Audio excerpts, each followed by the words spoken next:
Welcome. Just getting set up here.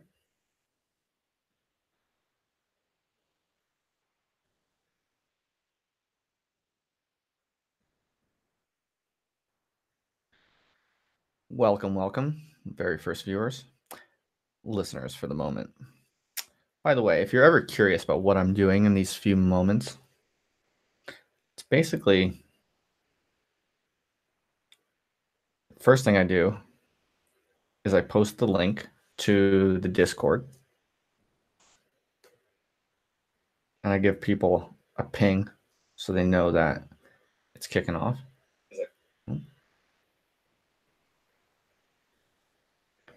And then I do the same thing on Twitter.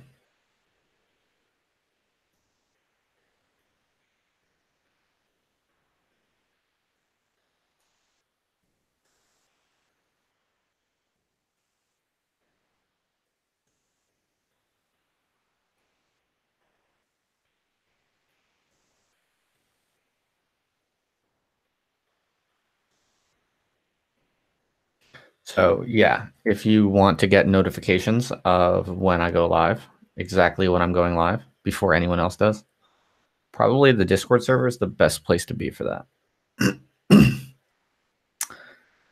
So, okay, did that. And I got to tweet that baby. And you might have heard me say before, there's a protocol to get in on the Discord server. All you got to do is DM me or send me an email, whatever.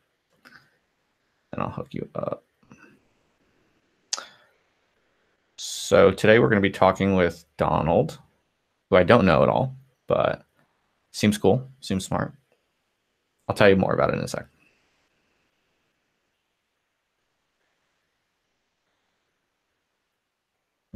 Mm-hmm.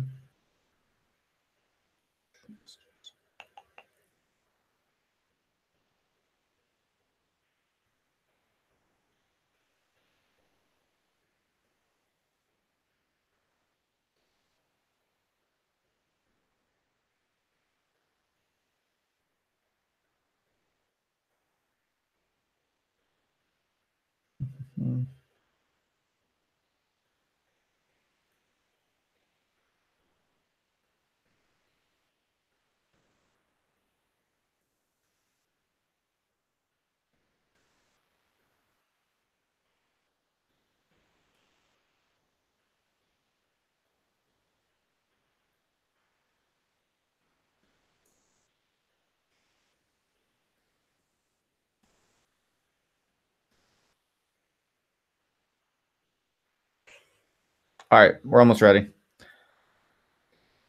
Sorry, folks. Hang tight. Now I just got to get the chat opened up.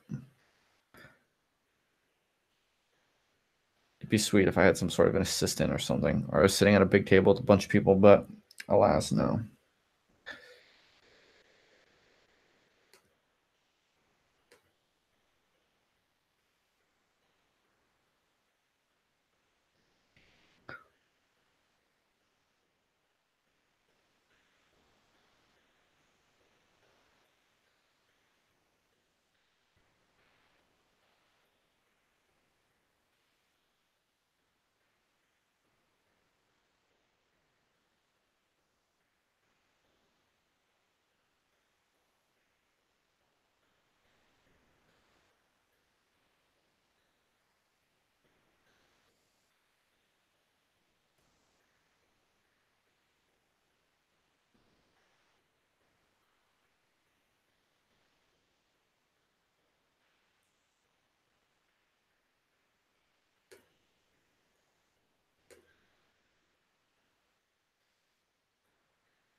All right, what's up, Joseph? Who else is in the chat? Let me see.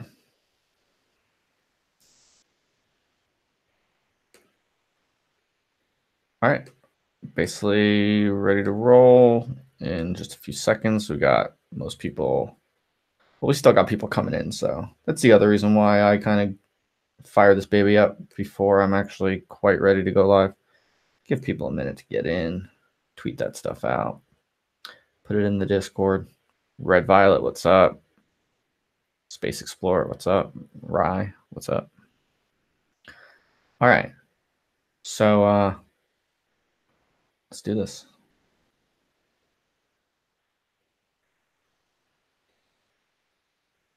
All right, here we are. So guess what? My newest addition to this little DIY studio I've built here is check this bad boy out. Isn't that dope? Cost me 10 pounds on Amazon, 10 pounds sterling. But can you hear me okay? Does it sound good? Nice and adjustable. So yeah, I'm a legitimate YouTuber now. I have this nice arm. I hope you're all doing well. Thanks for coming to join. If there's anyone here new for the first time coming to maybe listen to Donald from Swampside Chats, hello there. Thank you for coming through. Always happy to have some new people, maybe. Also, always nice to see the same friendly people. Well, sometimes friendly, not always friendly, but that's cool. So just a few quick words, and then I'm going to invite Donald in. I usually do like a kind of 30-minute monologue, but life's been really crazy right now that I'm having the issues that you might have heard about.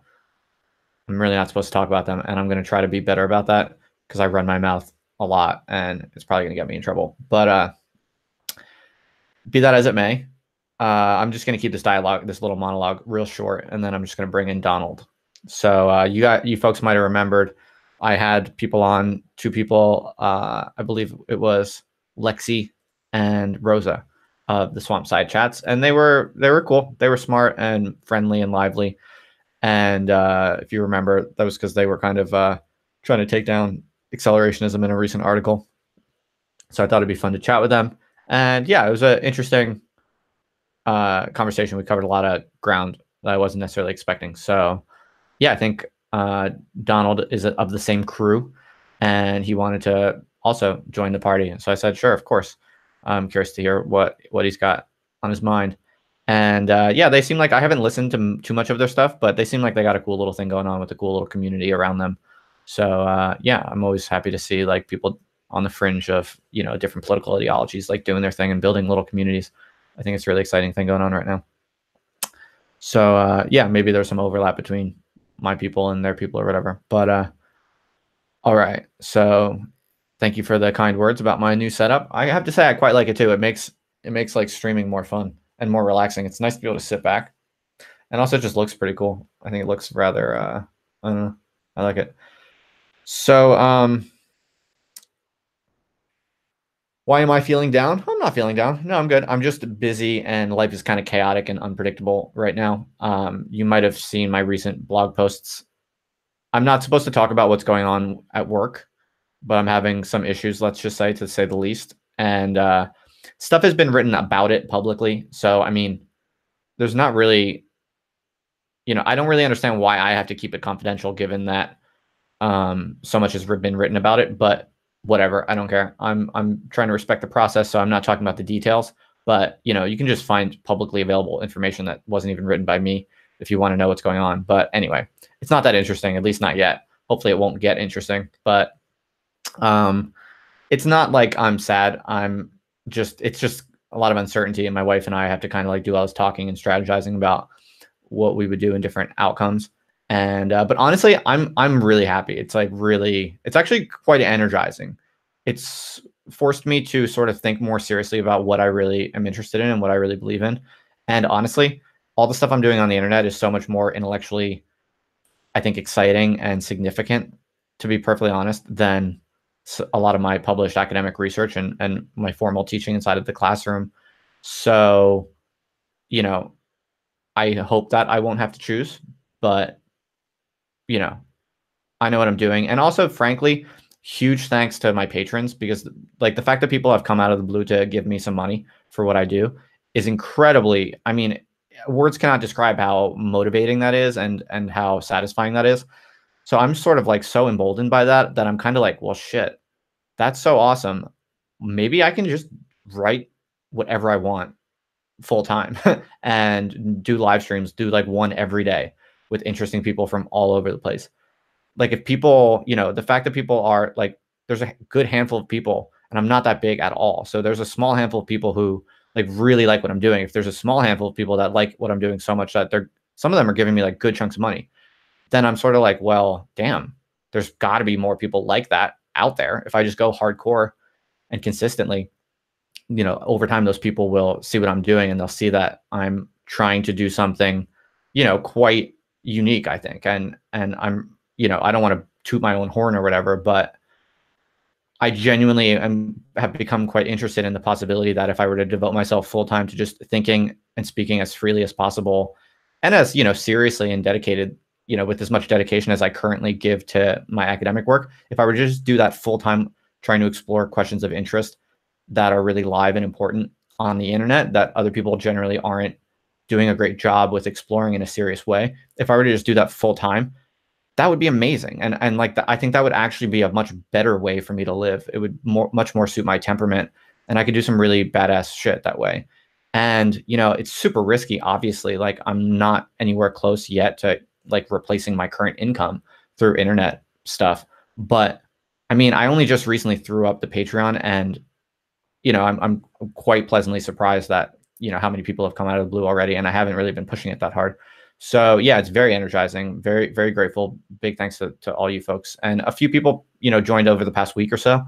And so that's, if I get even a few new ones each week and I keep, doing what I'm really interested in and pursuing these questions I'm really interested in, that's going to become actually quite sustainable quite quickly.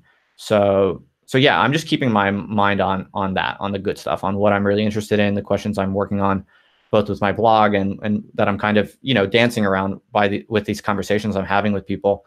And, I'm just focusing on that for the moment, and we'll see what happens. And with the work stuff, I'll navigate that as it comes. All right. That's enough of a rant, I think. That's kind of a little update on where I'm at and where my head is at or whatever. But I think now we're ready. I will send a quick link to Mr. Donald. Not the Donald, but a Donald.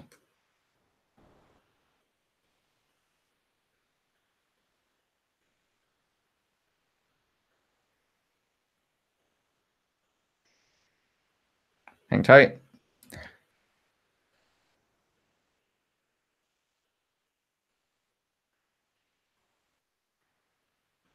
So Donald is the editor of I think, kind of new web magazine of kind of politics and theory called Cosmonaut Magazine. So if anyone want to check that out, I think I put the link already in the description. So yeah, now we'll just kick it and wait for Donald. Should be joining us any moment. What do we got? Thanks for the kind words, Red Violet and Space Explorer and everyone else in there. I could tell them that I'm a Marxist-Leninist, but I mean, I'm kind of a Marxist, just not like a well-behaved one. Mike Gray, what's up?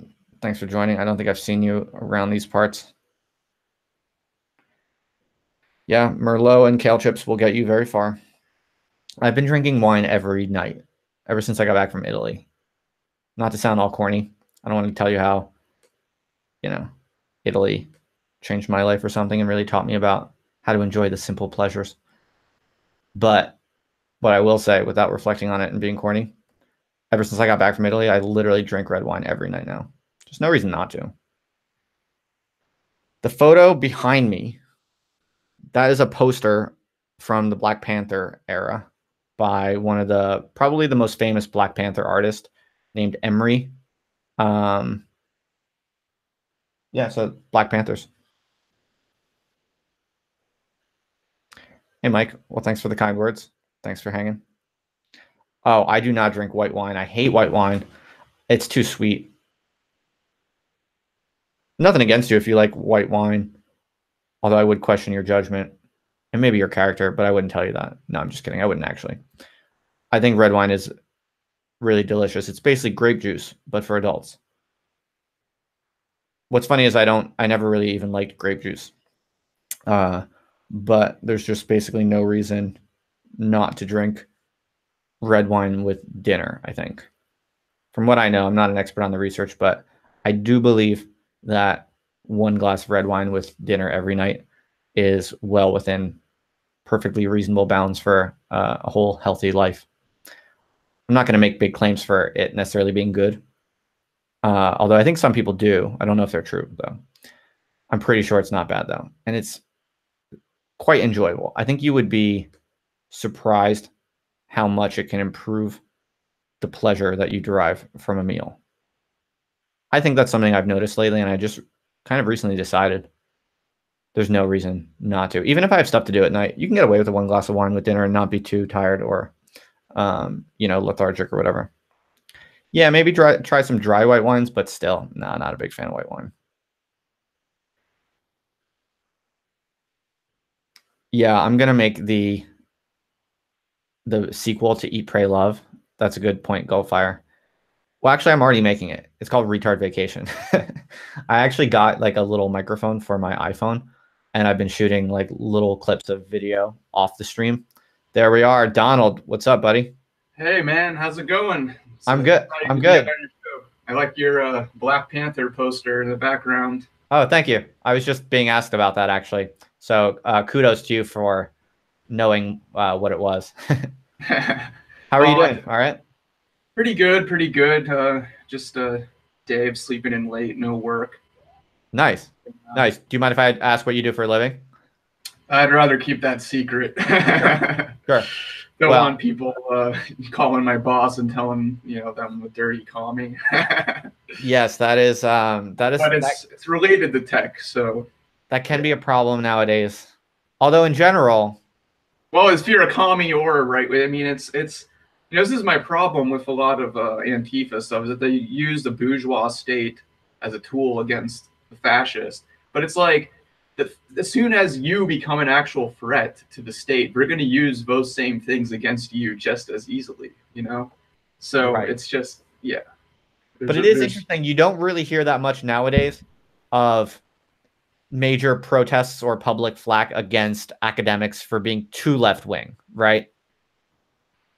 I think you do get some, but it's not so much. It's like I'm trying to think of that one guy, and I don't want to defend this guy because I think he's a moron. But there's that guy George Cigarillo Omar, and like he made some tweet about how like killing all the whites in the Haitian Revolution was not a bad thing, just like some edgy like shit, and he got a bunch of flack for that. And obviously like I think that was just like him being an edgelord and trying to shock people. But I'm pretty much for free speech, so that's kind of where I stand on that issue.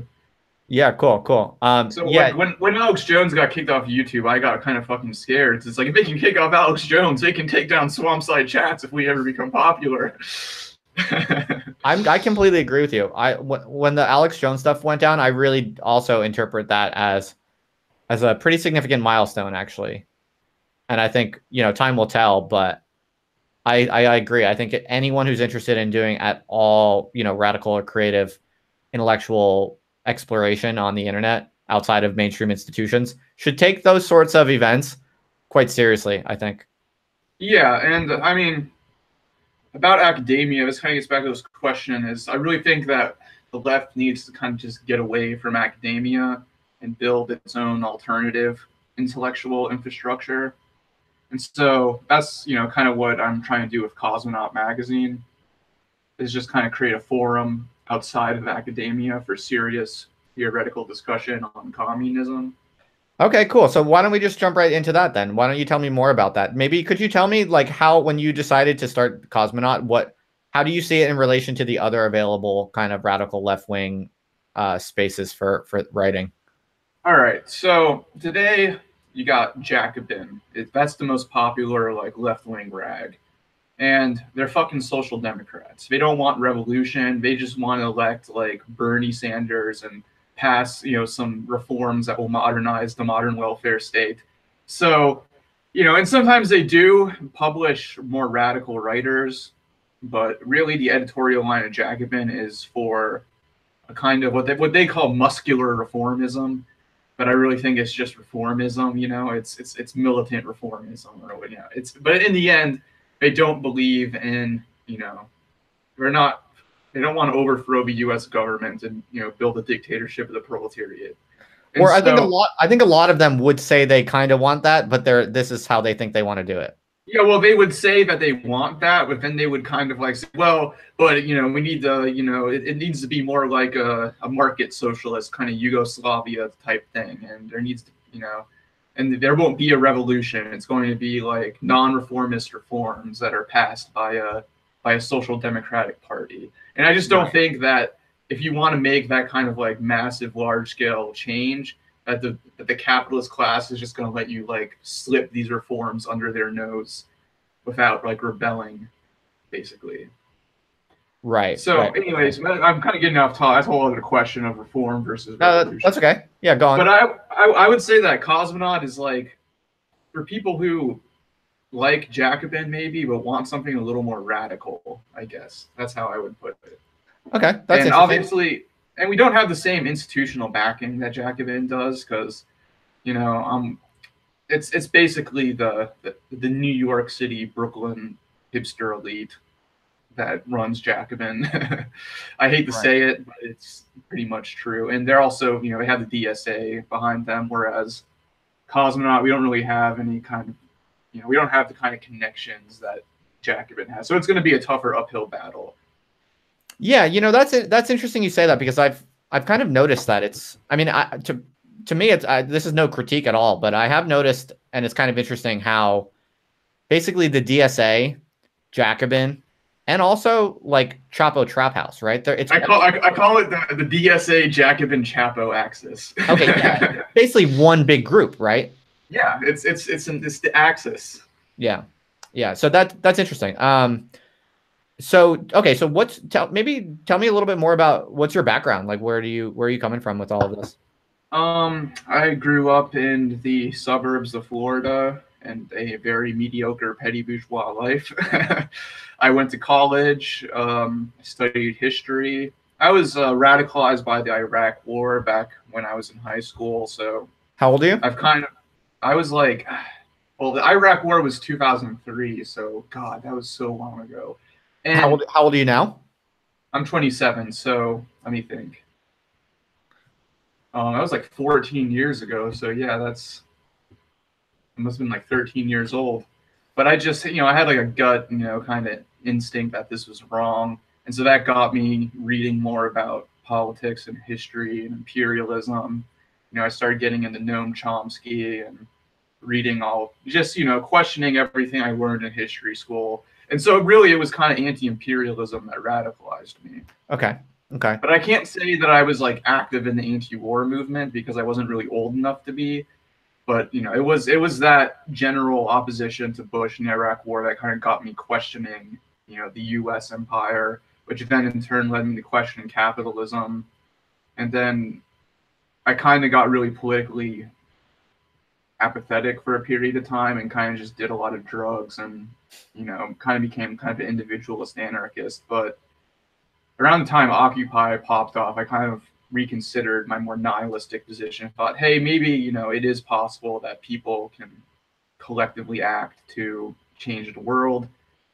But, you know, after that all kind of faded away. A lot of people became really burned out.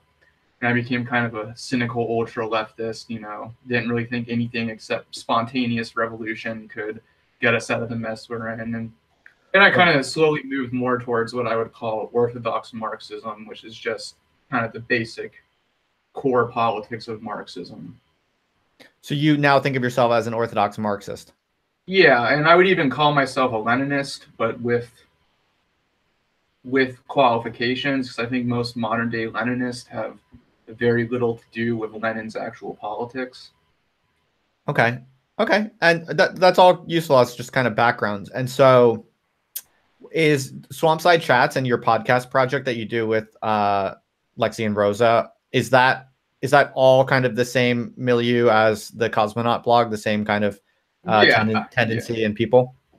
Yeah, I would definitely say so. Lexi's on the editorial board of Cosmonaut. Rosa writes for us. I'm the editor, in chief of Cosmonaut, basically. So they're related but separate projects. Okay. And I used to be part of a local communist org when I lived in Tampa called Communist League Tampa, but it kind of collapsed because of internal drama. And I just would rather spare your audience the idpol nonsense that kind of was fueling that, and it was just there was just a lack of discipline and leadership, and so Cosmonaut, I kind of realized was before we can actually build a real party, we have to kind of consolidate our best intellectuals and make to develop a positive vision for the left, because the left right now has no positive vision beyond the welfare state and expanding the welfare state. So I think before the radical left really, and then just general resentment and hatred, and kind of politics of online revanchism, and the whole social justice warrior phenomena. So you kind of have, and these two sides of the left always come in conflict. Like the people who want stronger welfare state think the social justice warriors are distracting from the real economic issues that matter, whereas the social justice warriors, they only care about non-class issues. And so I call it the workerist versus wokeness debate. And so I would also see us as trying to kind of move beyond that debate as well and say, well, we need to develop a vision of an emancipated humanity. Okay. And we need to provide a kind of material vision of what that might look like. Like, what would a communist planned economy perhaps look like? What can we learn from maybe cybernetic theory and the failures of the USSR and things like that to develop what Rosa would call like a speculative utopian vision? Because like back when the left was popping off, they had a vision of what a revolution would be like, of what socialism would be like, and it wasn't just capitalism with a welfare state that was more muscular. It was a totally different world. But today, that kind of vision is just completely lacking in the left. And so what you get is either just this politics of resentment, or just general reformism and trying to fight for the welfare state.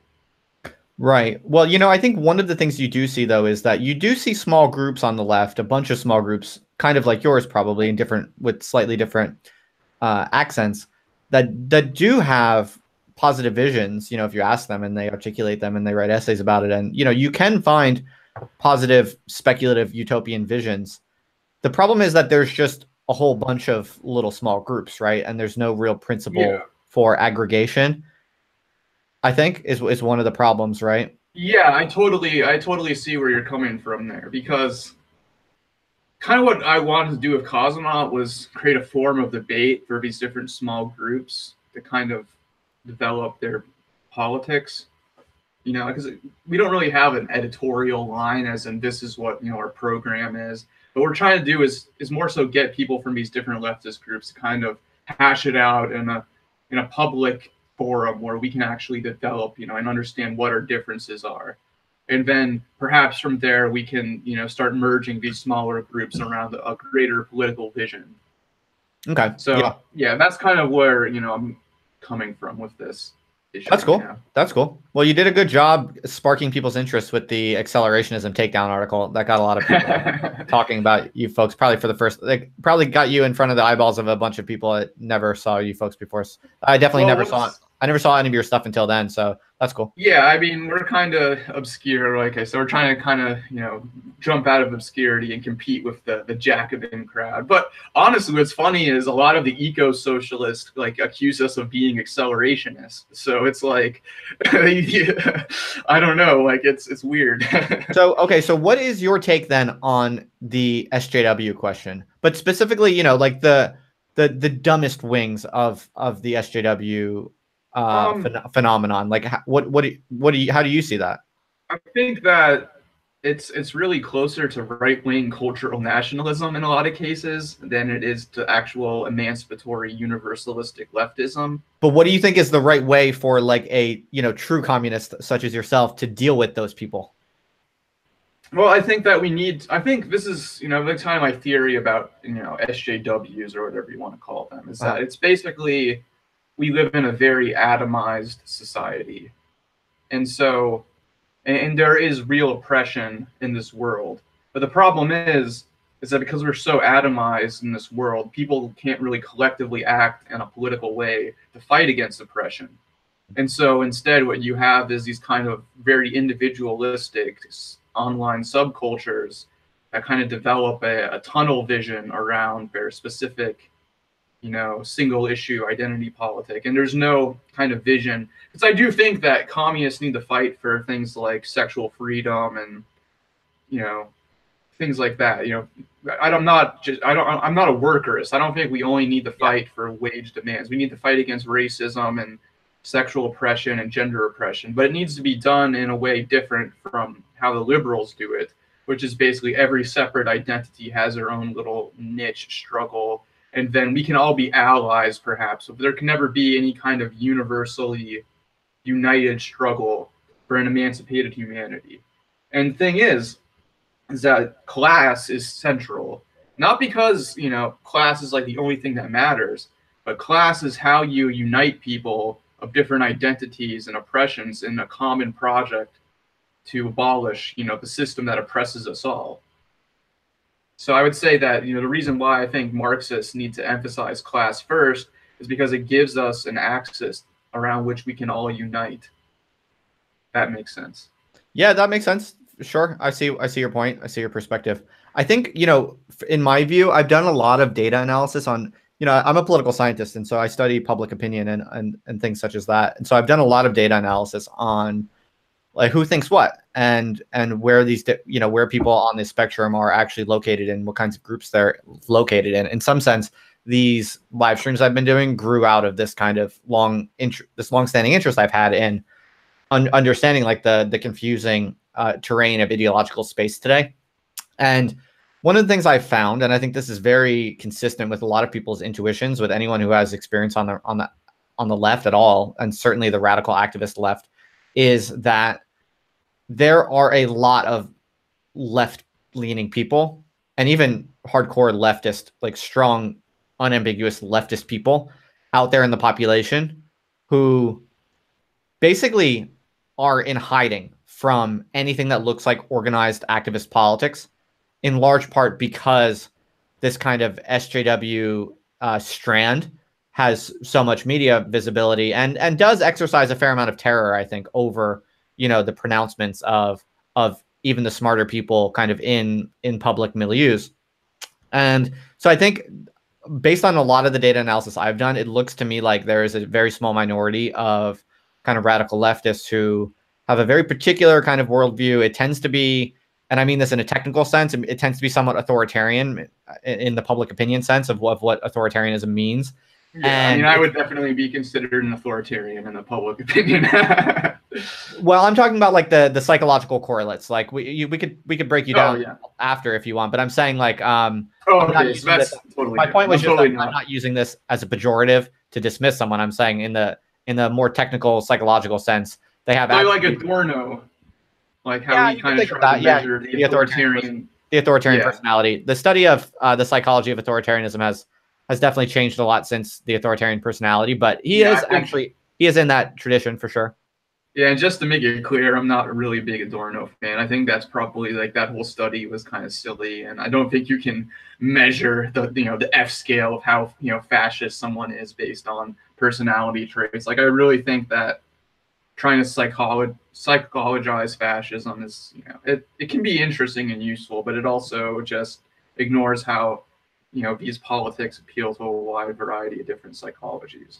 Sure. But yeah. But I mean, just to finish my little rant, I was just basically trying to get at the fact that in my picture of the larger issues, it's like there's quite a large amount of kind of latent political energy for left, radical left or significantly left-wing political projects that's currently hiding in the shadows. Like literally, like they don't go to activist meetings. They don't want to have anything to do with anything that looks or sounds like the political left today because of what they think because of what the political left is now associated with. I think that's just a relatively superficial problem of optics and media visibility. Yeah. But it is I think quite a significant one. And I mean, based on my data analysis that I've done of a lot of different things, I have good evidence that there's a lot of proper leftists hanging out in the Jordan Peterson circles. There's a lot of proper leftists hanging out in you know, the Gamergate circles. There's a lot of like real leftists hiding out in these spaces that other people often call alt-right. It's very fascinating. I don't think people really understand what's going on. I'm going to say that, how do you define leftist here? Because like when we talk about the left-right spectrum, it comes from the French Revolution, right? Like you had the right wing of the National Assembly who wanted to preserve the monarchy. You had the center that wanted a constitutional monarchy and a kind of compromise. And then you had the left, which were, you know, the radical anti-monarchist who believed in these kind of Enlightenment universalistic values. Okay. And so that kind of goes back to, you know, I think the true left would be those people who would have sat on the left side of the National Assembly in the French Revolution. I think true leftism is about this kind of universal human emancipation, that kind of idea. And I think within the alt-right circles, you have a complete negation of that universalism. And in that sense, it mirrors the social justice warriors because they oppose universalism with a kind of identity particularism. So, right. Okay, yeah, that's kind of what I would say to that. You know, I think that's an interesting and fair read. It's just that the alt-right that's not a technical term. You know, obviously that's just that's a term that has been deployed by journalists and all different types of people in different times and places to you know, for motivated reasons. Often, you know, people have all kinds of access to grind, right? So it's like what I think most people have in mind when they think of the alt-right, like all those people, the alt-right, generally that's actually inclusive of loads of people that have the proper left-wing viewpoints that you articulated. Like they want everyone to get along. They want universal, you know, general equality. They want universal, you know, human rights, these sorts of progressive universalistic values that you talk about. Mm-hmm. A lot of people labeled as alt-right actually really have basically left-wing views. And if you ask them, they would even say they're left-wing. But because of what they think the current left is, they find that so kind of onerous and stupid that they would rather be like a faceless avatar on 4chan just stirring up shit, or they'd rather be cleaning up their room with Jordan Peterson's advice because they're left-wing friends who are activists. Their rooms aren't clean and it's fucking depressing. You know, like I know it sounds corny, but that is, I think, how a lot of actual left-wing people floating out around there are actually thinking. And the current the radical activist left has become so kind of represented by some of its like dumbest factions that it's a real problem. Like I think for any intelligent people who really want to have left-wing kind of emancipatory movements. Yeah, I mean, it's a problem, but it's also, the thing is that it's also kind of inflated by the whole, I call it kind of the anti-SJW complex, you know, like, you know, you have people like Sargon of Akkad, or, you know, just that whole crowd. There is, in Fox News even, you have this whole kind of right-wing media complex that kind of searches for like the most ludicrous and insane examples of leftism, and then portrays those as, you know, the face of modern leftism. When reality is, like, if you go to a DSA meeting, you know, you might have to deal with some stupid identity politics stuff, but in the end, it's, you know, it's a pretty diverse crowd, and they want to just get shit done and not just call each other out all day. Okay, so is your view then that like the problem of SJWism is vastly overstated in the public imagination? I think it's overstated, but I think it's a problem at the same time. It's like overstate. Part of the problem is how overstated it is in a way, that it almost becomes more and more of a specter that influences the left, the more that the right kind of inflates it. That makes sense. Yeah, no, that makes sense. It's a fair enough position. I guess I disagree in my view of things. And I mean, I have ample experience on the activist left. Like I've been a member of a bunch of different radical groups over the past 7 years or so. And my sense is actually it's it's as bad as, the anti-SJW industry says it is. And sometimes from my personal experience, I actually wonder if it's actually even darker and worse than a lot of the, like popular free speech folks think it is, or say it is, because they don't actually have personal experience with it. Like, in my view, from what I've experienced and seen and observed, and just kind of from looking around, I don't know. I think it's hard to find any currently organized activist left-wing group anywhere right now where you can show up to a meeting, be polite, be respectful, be kind, and also like publicly think there are, let's say, like psychological sex differences. Like, you're really not allowed to think things that, like, I'm not going to say they're like definitely true, even if I think they're true, but that are not controversial from, at least from within kind of respectable scientific viewpoints or debate. Like, there are certain positions you're not allowed to articulate at all in like any currently available activist group for the most part. Do you think that's unfair to say? That's been my sense of it. I think it's true, but I think there also has to be a line drawn at some point. Like, if you go into a leftist space, and we're talking about anti-racism, you start spouting like race realist shit. Like, that's not going to fly. And I don't think that's a problem. But I mean, on the question of psychological differences between genders, like, these are, I think that the whole point of the left is to kind of overcome these differences, if that makes sense. And so if you're really focusing and kind of obsessing over these psychological differences, that gets in the way of uniting men and women in a space to actually work together and get shit done. But I do think that the problem is, a lot of times people just get completely shut down immediately. They don't like hear them out and kind of try to explain, like, this is why, we don't, support this kind of stuff. They just kind of instantly, like, you're a bad person, you're banned from the organization forever. Like, I think there does need to be like more working with people who might have backwards ideas, I guess, but not in a way that kind of just concedes to these ideas and concedes to reaction. And I know that you have like kind of like a mix of left and right wing viewers, so I'm probably like, sounding like a moonbat to some people, but no, it's cool. You were getting some love in the chat box because people were saying that they're impressed that you face doxed yourself. I mean, I don't really care. Like, whatever. Yeah, that's good. I got a lot of faceless avatars in these conversations, so it's refreshing for people to see faces, I think. Yeah. So I mean, I don't know if you're like bored of this debate.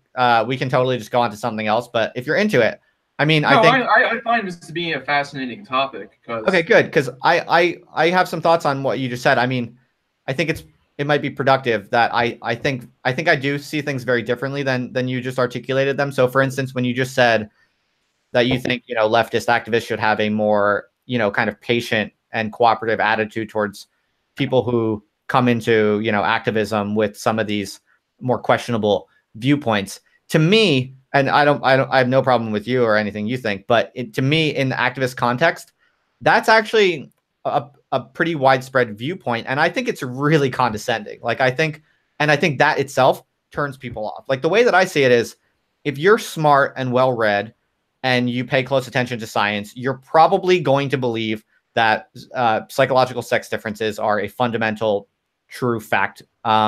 And you can debate that. There are interesting ways to debate that intelligently, so I'm not dismissing that possibility. But most smart people who read science closely are going to think that. And if you walk into an activist group because you genuinely want to help change the world, you want to make society more equal, you want to do good things, and you want to help people with a fundamentally good attitude and exactly the right attitude that we want in left-wing movements, but you happen to think like the science, and the fact is that there are psychological sex differences, and then someone tells you, excuse me, I'm going to patiently tolerate your belief in this, but eventually we're going to get you to see the right viewpoint. Like, that just, all that does is keep intelligent people out of the left. And I honestly do think, there are lots of intelligent people on the left. I'm not saying if you're on the left that therefore you're unintelligent, but I do think there's a massive problem where intelligent people, which is something that you want and need to engineer significant social movements, The left has a serious problem where the intelligent people steer clear of left-wing movements because it's not tolerable for intelligent people to be treated that way. And I think that's a major problem that people on the left underestimate and don't want to talk about, especially in part because there's this kind of like mythology that all differences in capacity, such as differences in intelligence, will just wash out through like hard work and cooperative effort. So, well, I mean, Marx himself, in the Gotha program says obviously equality is this idea of just leveling humanity to all have the same abilities. That's obviously never going to happen. People are always going to be differences. It's from each according to their ability to each according to their need. Not everyone gets paid the same for what work they do or whatever. But I think the question of psychological sex differences is that the left is inherently an emancipatory movement that wants to overcome what I mean. And I guess this could be a complicated discussion because there's a question of, are these psychological sex differences biologically based and something that are entrenched in us, or are they something that can be socially overcome? And I think the left would say the thing about the left is that we want to socially overcome these differences so we can all live in a better world. I don't think that I'm with that. And I just think that, and so I think if you're just saying, well, according to psychological studies, there are differences between genders in psychology. Well, yes. The question is why, and the question is, are you using these differences in a way that tries to demean women and place them in a patriarchal gender role, or do you see this, as it really depends how you're coming from it, I guess. I mean, I think that's fine. But what you just said, Donald, you would be very hard pressed to find anyone in anyone's like local activist group who would say that and welcome you with open arms. So I think to me that's like the deeper, more endemic problem of SJWism. It's not like the dumbest person at Middlebury College who's like saying the dumbest shit on Fox News, but it's like this endemic, widespread characteristic of left-wing milieus across the board today. That like what you just said is you can't even find that type of acceptance of different viewpoints in general. I mean, I think the problem isn't so much that the left is. I'm trying to think of the best way to articulate this. Well, also, I think you shouldn't feel like you have to defend the left. Like, presumably, you're starting. Oh no, I kind of think that true communists should completely dissociate themselves from the activist left, because in my opinion, that makes sense. The actually existing activist left is just an arm of the Democratic Party. I hate to say it, like. And I've been part of it. I've seen up close how opportunistic, a lot of these activist leaders are, and how, a lot of this stuff is basically just, doing foot soldier work for the Democratic Party, but not openly. And so I think that we kind of need to leave this activist left behind, because I think most of what it does is completely useless. It's just basically performative, like consciousness raising. Like, we're gonna go stand on the side of the street with some signs, and hopefully some liberals will get woke when they see our, vote Bernie sign or whatever. I don't know. It's just, I don't think that most activism is just protest militancy, and I think that the whole aim of protest has kind of been lost on the left, because back when you had real communist parties and real socialist parties, a street protest was a way of showing strength and discipline. It was a way of showing how powerful your movement already was, and how much the masses were on your side, and how militant they were to support your cause. Whereas today, protest is kind of a thing in itself. But this is kind of a separate issue from the identity politics question. But at the same time, I think that it's really this kind of general liberalism that's kind of dominated the left, and this kind of individualism that's kind of dominated. I'm not an anti-individualist. I don't think there's a strict dichotomy between individualism and collectivism, but it's a very narrow type of individualism that's kind of come from the liberalization of the left. And you see this with the collapse of the Soviet Union, and just kind of the collapse of all the major communist parties and all the organized labor movement, is that the left becomes more and more about individual kind of grievances. And I actually read something you said that said that the modern left is kind of a grievance processing machine. And I thought, there's some truth to that, I think. And in a way, like, if the modern left was a grievance processing machine that could take ordinary people's grievances and then process them into a collective action to fight against, the things that cause these grievances, then that would be a good thing, in my opinion. But in the end, it's really just it's more about kind of having your own individual, liberation rather than something collective and aim for the good of all humanity. Yeah, that's kind of how I see it. Like, I think that, or the way what I would add to that is, what it's really about is the kind of cultural and political entrepreneurs at the top of the grievance processing machine that really end up doing well for themselves ultimately. Yeah, like there's a lot of good theorists who write about the black struggle in the United States, who talk about how in the civil rights movement you basically had like the creation of this new kind of black misleadership class who they kind of claim to represent the black community as a monolith, but then but they just have their own self-serving careerist interests in the Democratic Party. They don't actually give a shit about poor black people. And I think that's kind of, it's an issue of bureaucracy as well, on the way that this kind of liberal politics has created a kind of bureaucracy that claims to speak for people. It's like every identity is like a corporate group that needs to be represented by like its own official, bureaucratically determined spokesperson. If that makes sense. And Yeah. I say, what we need to do is we need to unite on class lines around a program that fights for the emancipation of all humanity. And so, and that's to get back to the problem of, psychological differences in the sexes or genders, or, like we want to overcome those differences. And so if someone is just so like hung up on those differences that they constantly bring it up whenever there's like, an issue in a activist circle, like it's going to get in the way of just getting stuff done. Because, like let's say, a woman has a righteous grievance against a man being, a sexist asshole, and then someone says, oh, well, this is just, natural differences in sexes, so, just get over it. But that, so there are problems with that, I think. Right. It can lead to actual real life problems, in everyday actual experience. Yeah, for sure. And I agree with that. I mean, ultimately, I'm like a pretty feminist dude. Like I, want the equality of the sexes, and I want women to do their own thing and be free to, flourish and all of that. Like, I wish that went without saying.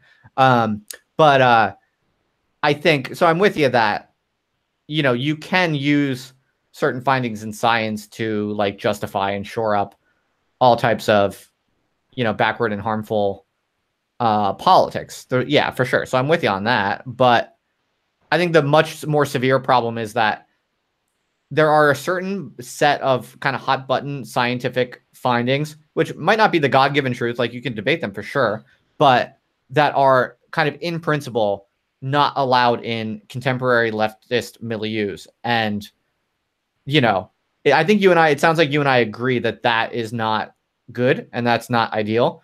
Well, I think I mean, it sounds like you and I agree that ideally, science used to be the wheelhouse of the left. Like science used to be right. the left's thing.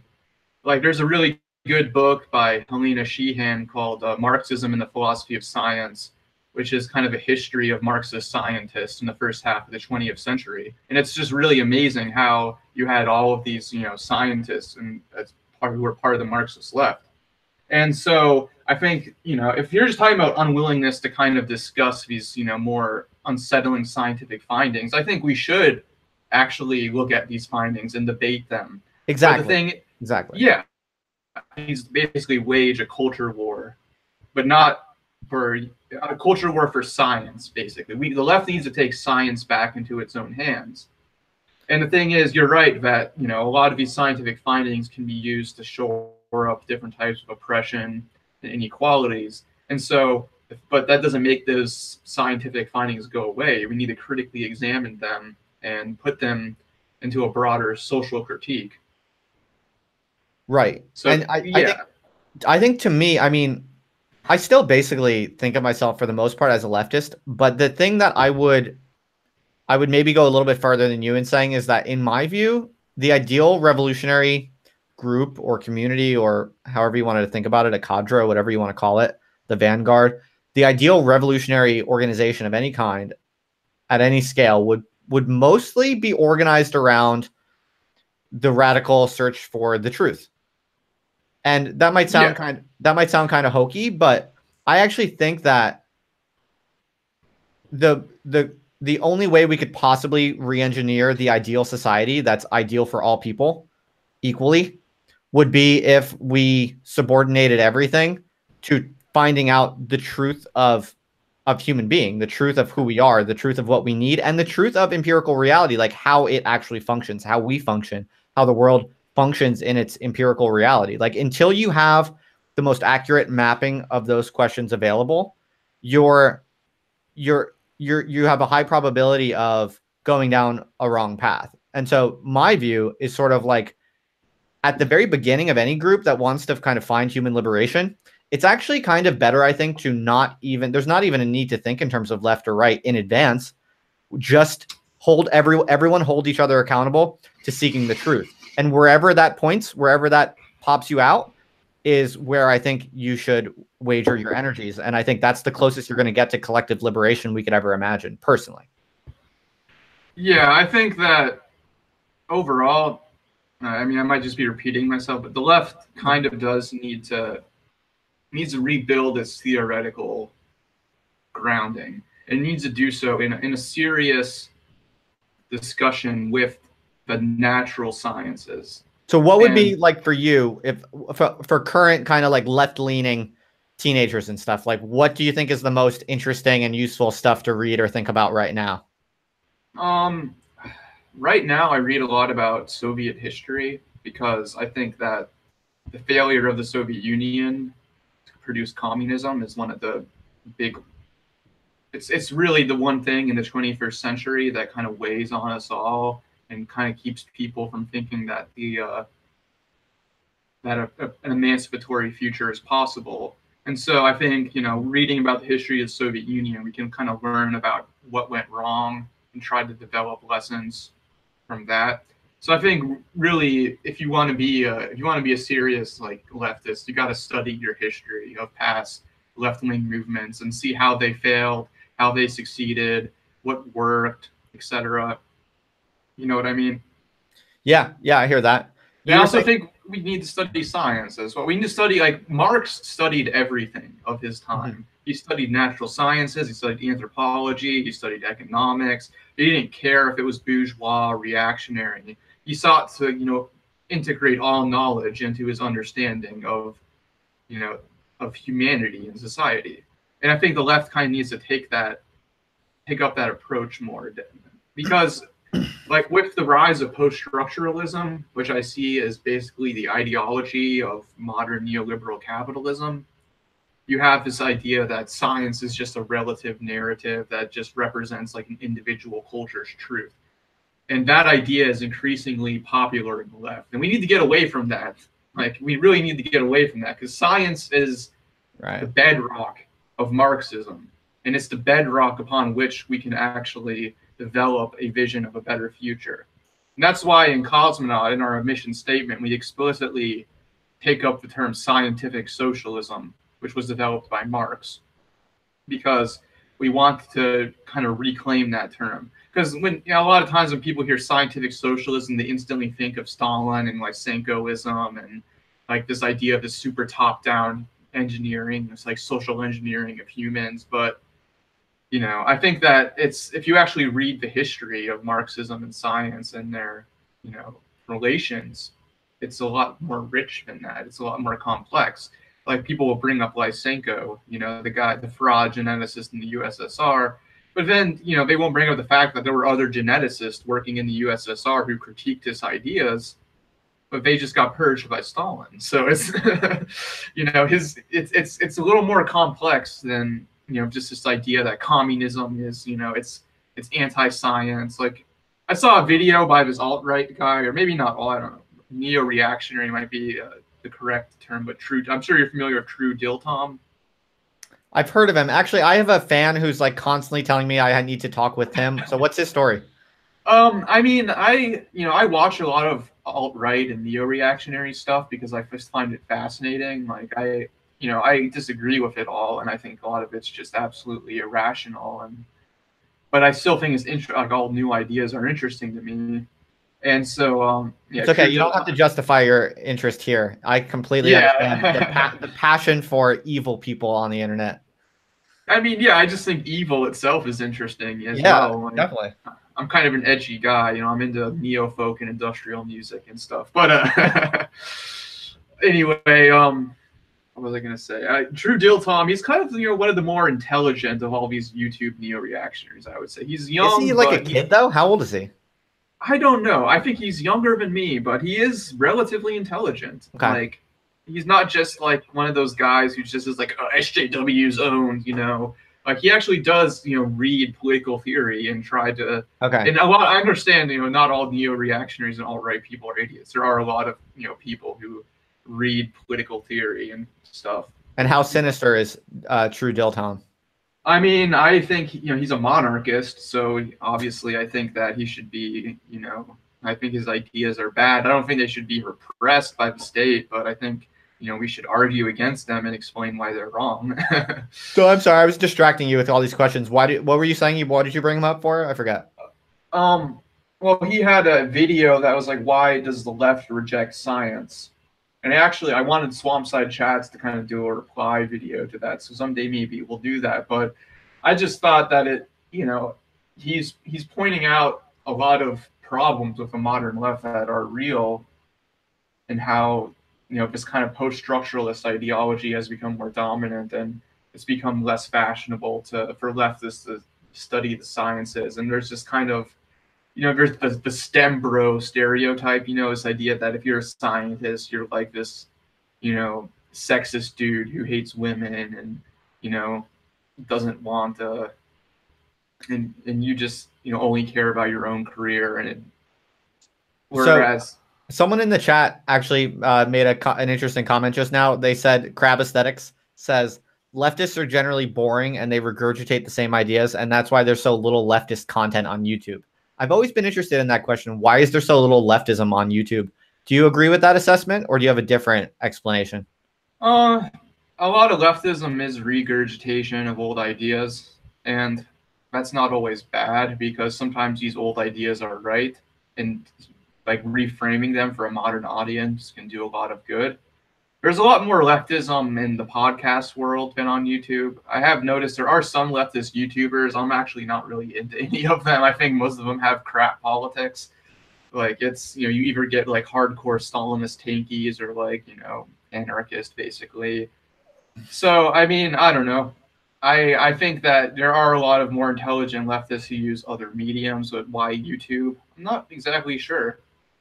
But I think on regurgitating the same old stuff, I think that, sometimes that can be useful, but we also need to have new ideas, new visions, new theories, and that doesn't mean we have to break away from orthodox Marxism, because Marx was always developing new visions and theories based on what was happening in his times. And Right. So I think, what the left really lacks is vision. So what you were saying before, you were telling an interesting story about how, the Soviet Union had a lot of scientists, but, Stalin offed them all. So, you can imagine an alternative history in which Stalin doesn't off the sciences, and maybe things turn out better. That got me thinking, like, in your view, where did the Soviet Union go wrong critically? I think that you can really see the beginnings of where it goes wrong during Lenin's time. I don't think that we can blame Lenin personally on these problems, but I think really where the Soviet Union goes wrong is where Lenin's plan of sparking a wider European revolution kind of fails. And so the Soviet Union becomes isolated internationally. And then the question is, where we have this super backwards country, how the hell are we going to modernize? And you had a series of debates between Bukharin, Trotsky, Stalin. And I think that, first of all, like, it's in its own already things are going wrong. The Soviet Union was isolated, but I'm not so much a fatalist to say that Stalinism was a necessary outcome of that. I think if someone more moderate like Bukharin had come into leadership and then forcefully collectivize agriculture and unleash the great purges and kind of started to, because there was a move towards more democracy after the Russian Civil War. And so I think, there is a subjective leadership aspect to it. But then you can take a more hard determinist line that says, well, because Russia was really backwards and they were isolated by the failure of revolution, it was just inevitable that a strong man like Stalin was going to pop up to modernize the country. And so I think, and if I really want to say where the Soviet Union went wrong, it's in kind of abandoning the key values of democracy and internationalism. Okay. So had the European Revolution kicked off and had they maintained more democratic principles, then maybe it would have worked out. Yeah. I think that on its own, Russia did not have the resources to actually create like a communist society. And so that's why you have these really ugly 5-year plans and these really brutal, forced collectivizations of the peasantry. It's an attempt to create socialism in one country. It's basically like created like a socialist nation, rather than we're trying to spread socialism worldwide. And I mean, I still think the Soviet Union, even after Stalin, did some positive things, like their role in supporting national liberation struggles around the world and helping end colonialism was important. And they also just, we probably wouldn't have the modern welfare state and many of the accommodations that have been given to us by the capitalist class if the Soviet Union hadn't given them an incentive to kind of cough up, these things. So I'm not, I think I'm not totally anti-Soviet. I don't want to come across that way. But I think that they failed at achieving communism, and it was only a matter of time before eventually this unstable social formation that kind of was created by Stalin would collapse back into capitalism, and it would be a disaster. And it was a disaster. Like, I think it was, at least. Well, okay, so it sounds like you're very kind of internationalist, but you just got me wondering, what do you think about Brexit? Because actually it's interesting, in the UK, a lot of the far left-wing parties, I mean, they're like completely marginal, but my understanding is, I believe this is right, that like the Communist Party of the UK, most of those people voted in favor of Brexit, I do believe. So I was just curious what you think about that. My favorite Communist Party in the UK, CPGB, PCC, they run the Weekly Worker. I don't know if you're familiar with them. Not very, no. They're pretty obscure, but they kind of are like, I think, if you want to see a side of the left that engages in science and is critical of IDPOL, like Weekly Worker would be like who you want to go to. But were they pro-Brexit? No. They actually called for abstention from Brexit. Oh, okay. Interesting. So your take on neither remain nor stay because this referendum is a farce. It's not actually giving people a say in how this is going to happen. This is just like this whole referendum itself is a farce that isn't doing anything. It's not actually giving people a real voice. And usually referendums like this are a way to give people a fake voice in the public. And so, as far as Brexit, I think it was mostly a right-wing thing. And I think that a lot of the far left parties that tried to benefit from Brexit are delusional because they're kind of going for the socialism in one country idea. Yeah. That if we just get out of the European Union, we can start nationalizing stuff. But the problem is the majority of the UK's economy is finance. They don't have the industry to build a socialist like society. Right. So it sounds like you're generally internationalist, but I mean. Oh yeah, I'm totally an internationalist. Okay. Like, I believe in one world socialist republic. See, okay, that's cool. See, for me, I mean, I don't have very strong views on it, but I'm much less bullish, let's say, on internationalization than it sounds like you are, just because it looks to me like this massive and semi-international kind of populist backlash against globalization is, well, first of all, it has some kind of leftist, components to it. A lot of the people who, Trump, who I'm sure, neither of us voted for. Trump does, have some left-wing planks in his viewpoint. And Brexit, a lot of the people who vote for like UKIP and support Brexit in the UK, a fair number of those people were lifetime Labour voters. And so there's an interesting kind of realignment going on right now. I don't know if you read Thomas Piketty's recent paper, but it's very, very fascinating. And basically where I'm driving with this is that the populist backlash against globalism, this bogeyman of globalism, I think there's more to it than most educated commentators want to give it credit for. And I think you see that in Thomas Piketty's paper. Like, even he's calling globalism a kind of like real thing, So, and I mean, it's not at all clear that increasing globalization is good for workers in many places. It's probably good for third world workers, but not exactly in the kind of way that utopian kind of communist visions would imagine. And for Western workers, it probably has been bad for most for not just Western workers, but basically anyone in like the bottom half of Western society's. Globalization probably is, arguably not a great force. So it's tricky, I think. Well, this is my take on globalization, is that it's probably the most progressive aspect of capitalism. Because, classical Marxist theory says that capitalism is a progressive thing. It creates the conditions upon which socialism can be possible. It creates, and part of why is that it creates a globalized society where workers in all parts of the world are dependent on one another, not directly, but through indirect market relationships. And so, let's say Brexit were to happen. The workers in the UK wouldn't become less separate from workers in the rest of the world, because they're still reliant on the global marketplace to keep their society running. And so it's this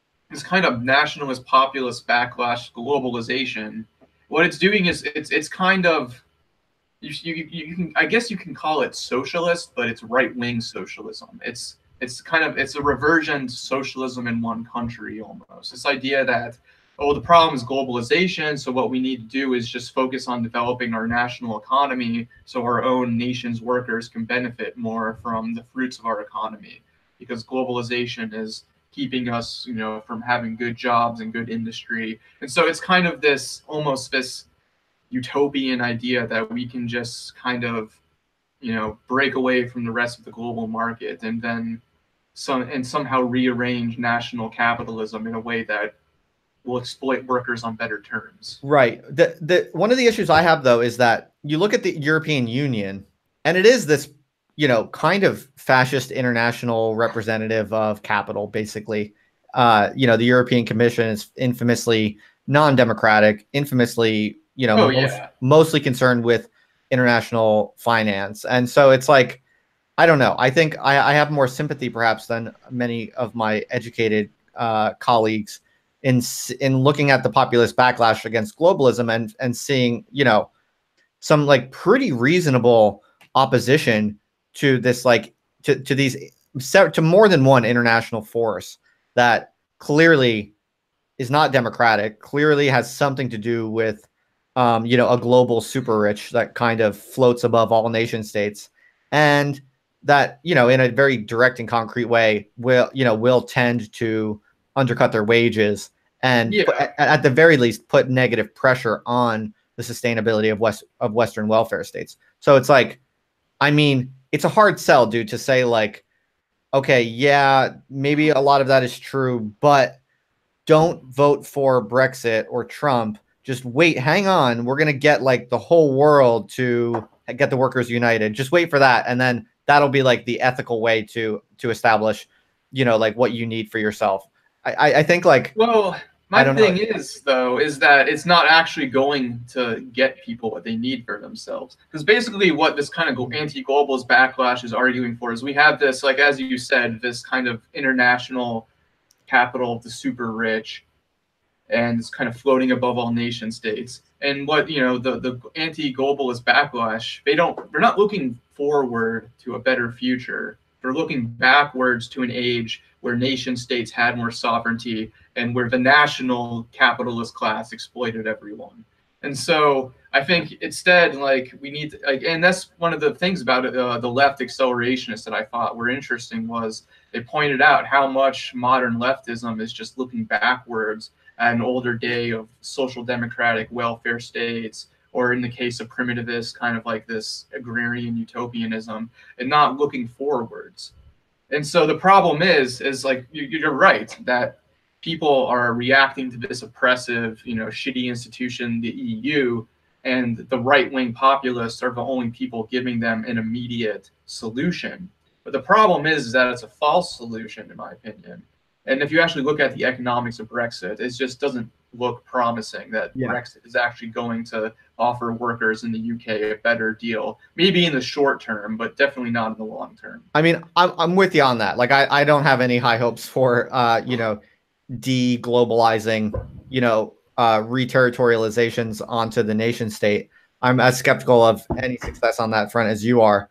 But I guess my sympathy comes in on the reflection that I'm equally skeptical of the internationalist route. Like, it seems to me like equally hopeless to wager your livelihood and your future hopes for, yourself and your community on, like, European Commission bureaucrats in Brussels, or on, like, anything else that's even larger and international. I just think, like, I feel like conservatives temperamentally, because just the conservative personality is such that, they are more, they're less open, I should say, to that which is unfamiliar to them, whereas leftists are temperamentally more open to that which is unfamiliar to them. There are these, like, temperamental differences that make lefties and righties choose to either deglobalize or open up to foreigners. But these are relatively superficial psychological tendencies that basically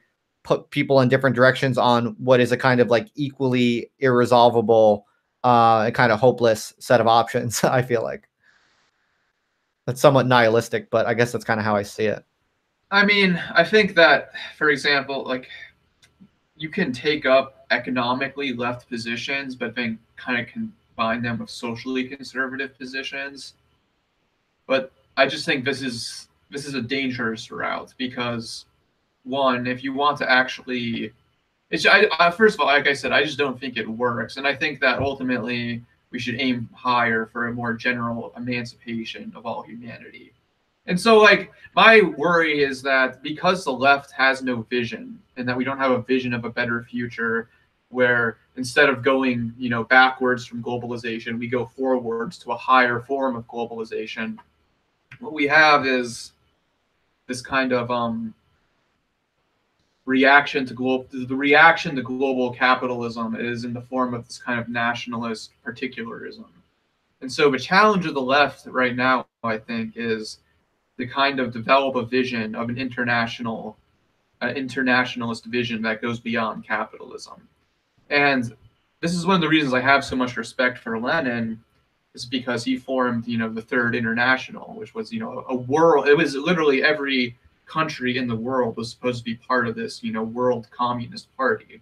And the Third International was really flawed, and I'm actually writing about this for Cosmonaut. But at the same time, there was a period in history where you did have world communist parties that all saw themselves as part of one global struggle against capitalism. And so, you could say, oh, this is just too idealistic. Like, why should a worker put hope in this idealistic hope of world revolution instead of voting for Brexit? But I think we need to start thinking just not in the short term, but in the long term. And in the end, I think if you really, truly want emancipation, it's going to have to be at a global level, at least in a communist form. And I know you kind of have your own, I kind of wanted to talk about your own kind of vision of communism as well at some point. But that's kind of my defense of internationalism. It's been done before. There have been international communist parties and socialist parties in history. You see internationalism, even in its weakest forms, in kind of the Occupy and Arab Spring wave, even though these movements ended up just, failing because they had no political vision, they still showed this kind of internationalist connectivity, if that Right. makes sense. Yeah, no, I could see that. I mean, since you brought up my take on it, I'm happy to kind of mention my take in relation, though, to what you're saying right now, because I'm also, I'm quite sympathetic to I mean, I am ultimately a kind of accelerationist in the sense that I don't think there's any option of putting the elements of modernity back in the bottle, as it were. I don't think there's any putting technology back in the bottle. I don't think Cat's out of the bag. the cat's out of the bag, and I don't think I'm not interested in anything that involves kind of shutting the cat, trying to get the cat back into the bag. So I think the deglobalization currents often have that kind of flavor to them, trying to put the cat back in the bag. All anti-technology stuff to me has that kind of flavor to it. So what I've been trying to think through is, is there some sort of weird path available in which you could, basically dodge or just evade the false binary choice between, globalism and nationalism, or the choice between, technology and Ludditism, and even the choice between, hierarchy and differences in aptitudes, and on the other hand, equality and fairness and all of that. Like I've just been, to me, the action is the interesting, um, terrain for potentially the right solutions or the profitable ideas, is just like some zany path, like completely off these molar choices that we've inherited, so that well-read listeners will kind of detect the kind of Deleuzian flavor to that, what I just said. But to me, what that basically looks like is, or at least where my current thinking is it's kind of a way to have internationalization and technology and these good fruits of modernity, but also satisfy that kind of culturally conservative longing that a lot of people need or have or want, in a way that actually could still get you like radical egalitarianism and flourishing for all, but while like scratching the itches that some people need to have scratched. And so what it looks like basically is it's a kind of like small group model where the small group could later then scale, but you have like the kind of innovative or novel kind of like point of my current thinking, I guess, is the idea that you basically get somewhat reactionary people on board, and you also get like radical leftists on board, in the sense that the reactionary aspect is you kind of just bite the bullet on the fact that serious inequality exists in terms of aptitudes. And that's the reactionary bullet that you have to bite. As far as I'm concerned, I think that's probably true. Like there are you can have debates about whether they're inherited or whether they're constructed or whatever. But it seems to me something that we can agree on empirically is that there are significant differences in just what individual human beings right now are able to do, and especially in terms of their productive ability to like make money. And so my attitude is like, if you can just get a bunch of people to bite that bullet, you can have a bunch of poor people in that group, a bunch of poor people who need, resources and need support and are not going to be able to like do well under capitalism for themselves. Just everyone agrees that, okay, people are different. And the small number of people, as long as there's a small number of people who can make a lot of money, then what happens is they give that money to the larger group. So they basically pay for like a really functioning communism for the group. And the only thing that has to be required, and we need some way to enforce it, is that the people in the group who are receiving free money from these like people who are better at producing and making money than they are, the simple obligation is you have to respect the people who are giving you the money. You have to kind of like them a little bit, at least, or at least not like lie about them, at least not. So that's the neo-feudal aspect. That's the feudal aspect. That it's as simple as that. Like you don't have to fucking like kiss their feet. You don't have to like, do their like slave labor. You actually don't have to do anything for them. All you have to do is say, that person gave me their money. I'm grateful for that. That makes them a generous person, and they deserve respect and adulation for that. And I'm going to give them that, and I'm going to promise that I'm not going to take all of their money. As long as they're guaranteeing me a dignified income, that's radical communism, that everyone is guaranteed an equally dignified income. There are going to be some people maybe who can make more, but, you know, like most, you know, autonomous communists are kind of like cool with that sort of thing. So to me, that's like, those are kind of novel, like institutional design features, but I don't think they're that crazy. I think they're just enough to make the thing actually maybe feasible. But I float these ideas and people think I'm like I'm Hitler or something. Well, I don't think you're Hitler. I think it's the problem with this idea. I mean, I have, as a Marxist, you know, I have my first opposition is just the idea that it's, you know, you're using money. I think, you know, we need to abolish money altogether and have central planning. Oh, And you think no, there'll be no money at all, like no coins of any kind? I mean, over time, I think you have to phase it out, but I think eventually, once you get to an advanced level of technology, you wouldn't really need money. Okay. You could just have free distribution of goods according to need. So that's another question. Is I think, and so that's why I think there has to be some kind of world revolution where the entire world division of labor cooperates. Because really, the main problem is you're trying to kind of carve out a zone of autonomy from capitalism. But the zone of autonomy from capitalism is still reliant on the success of capitalism through, you know, these internet businesses or whatever that make money, right? Right, but I mean, I could go a route like what you just said and say this is the initial phase in which money is going to be siphoned out of capitalism into the commune, and then over time there'll just be some magical way that no one needs money in the commune. I mean, but the only hope that would happen though is if your commune expands and eventually is able to appropriate the productive forces necessary to feed itself and be right. self-sufficient. Right. So this is kind of like the international component of my model that I think you might like, which is my hypothesis is that one of the key aspects of this model I'm proposing in its defense, I think, is that if you can actually engineer a society, a small scale society in which every person, no matter what, has like a good dignified life guaranteed to them by a small productive elite or whatever. If you can engineer the incentives right on a small scale, and that's actually functioning, the gains, the psychological and emotional gains, would be so significant for everyone involved that they would become way more productive on average and way more healthy and happy on average. And I think that what would then happen is you'd see other groups emerge doing the same successful model. And then I think those groups would kind of jump ahead of like the other sluggish, sad, depressed, immobilized, crappy societies. And the ones that are hip with my aristocratic communism model, because it's more attuned to the reality of human being, they would start communicating, they would start integrating. And then eventually you'd have this kind of like larger international kind of like commune that's mostly digital, because it's mostly happening through the internet. Most of the exchange is happening through the internet.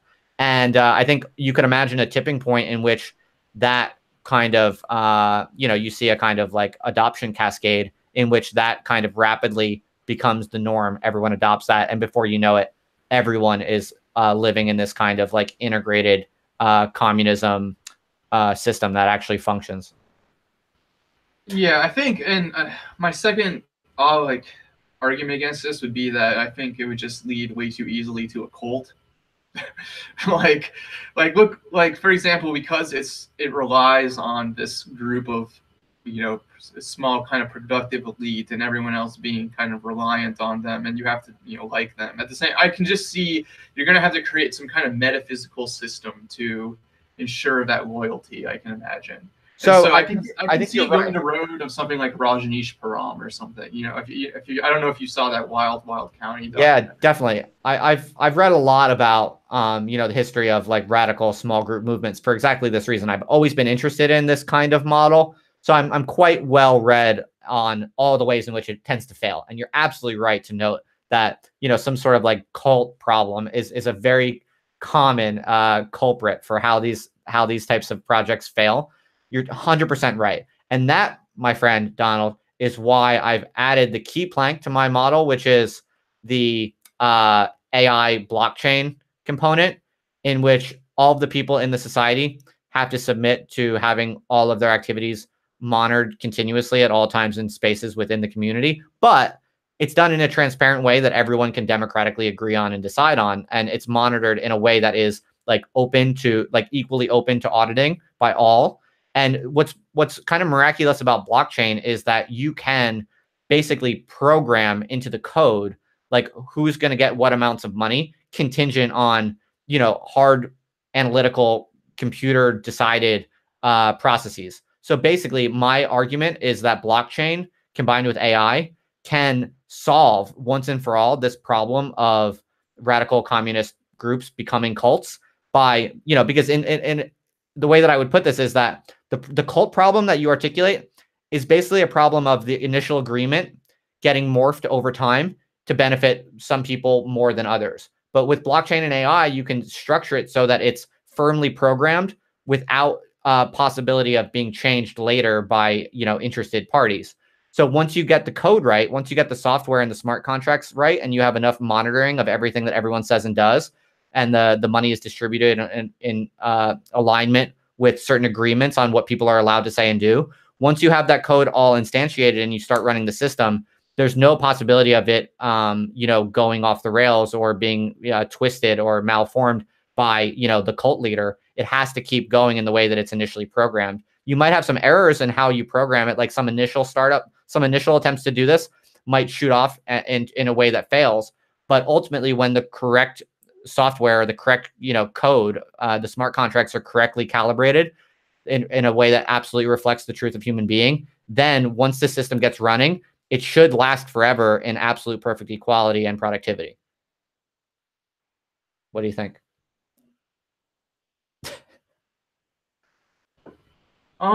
See, I have a lot of people think I have too much faith in technology, probably. But at the same time, I do have a skepticism towards these kind of ideas that if we just have the right technology, it will kind of fix the problems. Because, like, for example, there's a thesis that basically the Soviet Union failed because they didn't have enough computing power to plan their economy. Right. You know, it's I don't know if you're familiar with Paul Cockshott, but he kind of he's a economist and a mathematician who kind of tried to calculate, like he assumes that Hayek's economic calculation problem is actually true, but then he tries to say that with modern cybernetic computer technology, this is no longer a problem because now we've developed the cybernetic, you know, technology necessary to calculate that complex of an economy. And I think that there's some truth to that. And obviously, like, technology is going to be an important part of creating a radically egalitarian future. But at the same time, I think that social relations between humans are at the core of what needs to be changed. And so I feel like if you have this neo-feudal kind of social relation at the foundation of your commune, it's still going to kind of distort it in a non-egalitarian way. That makes sense. Maybe. I mean, we might have different priors on the ineradicability of certain basic human differences. Like, I'm not big on human differences. I'm not at all into race stuff. I'm not at all into, you know, like men's rights or like like misogyny shit. I'm not into any of that stuff. But I guess maybe it's pretty fucking cucky. Yeah, I'm a cuck. What can I say? No, I mean, I'm saying all that stuff is for cucks, you know. Oh, yeah. Let's try to reclaim the term. But I guess part of what I'm thinking is that I guess I'm not convinced that you probably think, for instance, like, do you think all, you know, differences in aptitudes basically get washed away in the long run under communism? Is that your view? No, because I think that some people are always going to be better at other things. It's just that you have to give people the chance to pursue that path of flourishing. Okay. And everyone be awarded the same level of dignity at the same time still, because I think that really there are differences in aptitudes, but I really think that these differences are constructed through socialization over a long period of our development, through social relations. And I think there's actually an interesting text on the Soviet Union, or he's actually talking about East Germany more specifically, how one of the problems with the Soviet Union is you still had this division of mental and manual labor. Like you didn't have a capitalist class and a working class, but what you did have was a division between people who did all of the intellectual labor and planned everything and ran society, and then you just had a huge population that did all the grunt work under their command.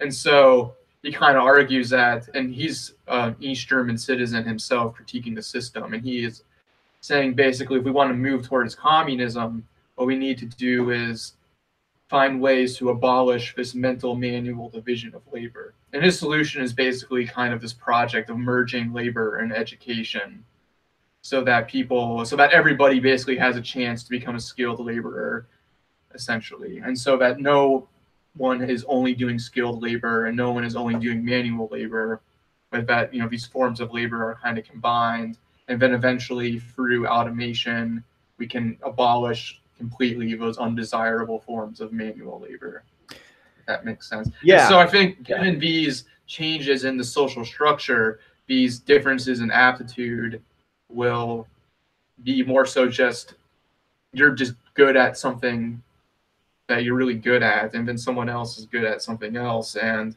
it's everyone has a chance to kind of flourish and become their own Einstein, I guess. And if they don't want to, they just want to sit home and smoke pot, that's fine. But I think given the chance, most people would actually try to challenge themselves and better themselves if given the opportunity. Definitely. I'm with that also. I mean, in my model, though, remember, like the poor people and even just the normal people who increasingly under the contemporary kind of technological and economic changes, even just like normal, pretty smart people are going to have a hard time getting through the bottleneck, I think. So like normal people and certainly poor people, certainly like low IQ people in my model, they're going to have their material needs taken care of. So keep that in mind. Like they will be. So if you're right, and I agree with you, that if currently like oppressed working people could just be given the basic dignity, the basic material requirements of a dignified life, so they don't have to waste all their time, like navigating welfare states and all this kind of horrible shit that normal people have to do nowadays. If they can be released from all of that, you're going to actually see transformations among the people on the lower end of the capitalist hierarchy.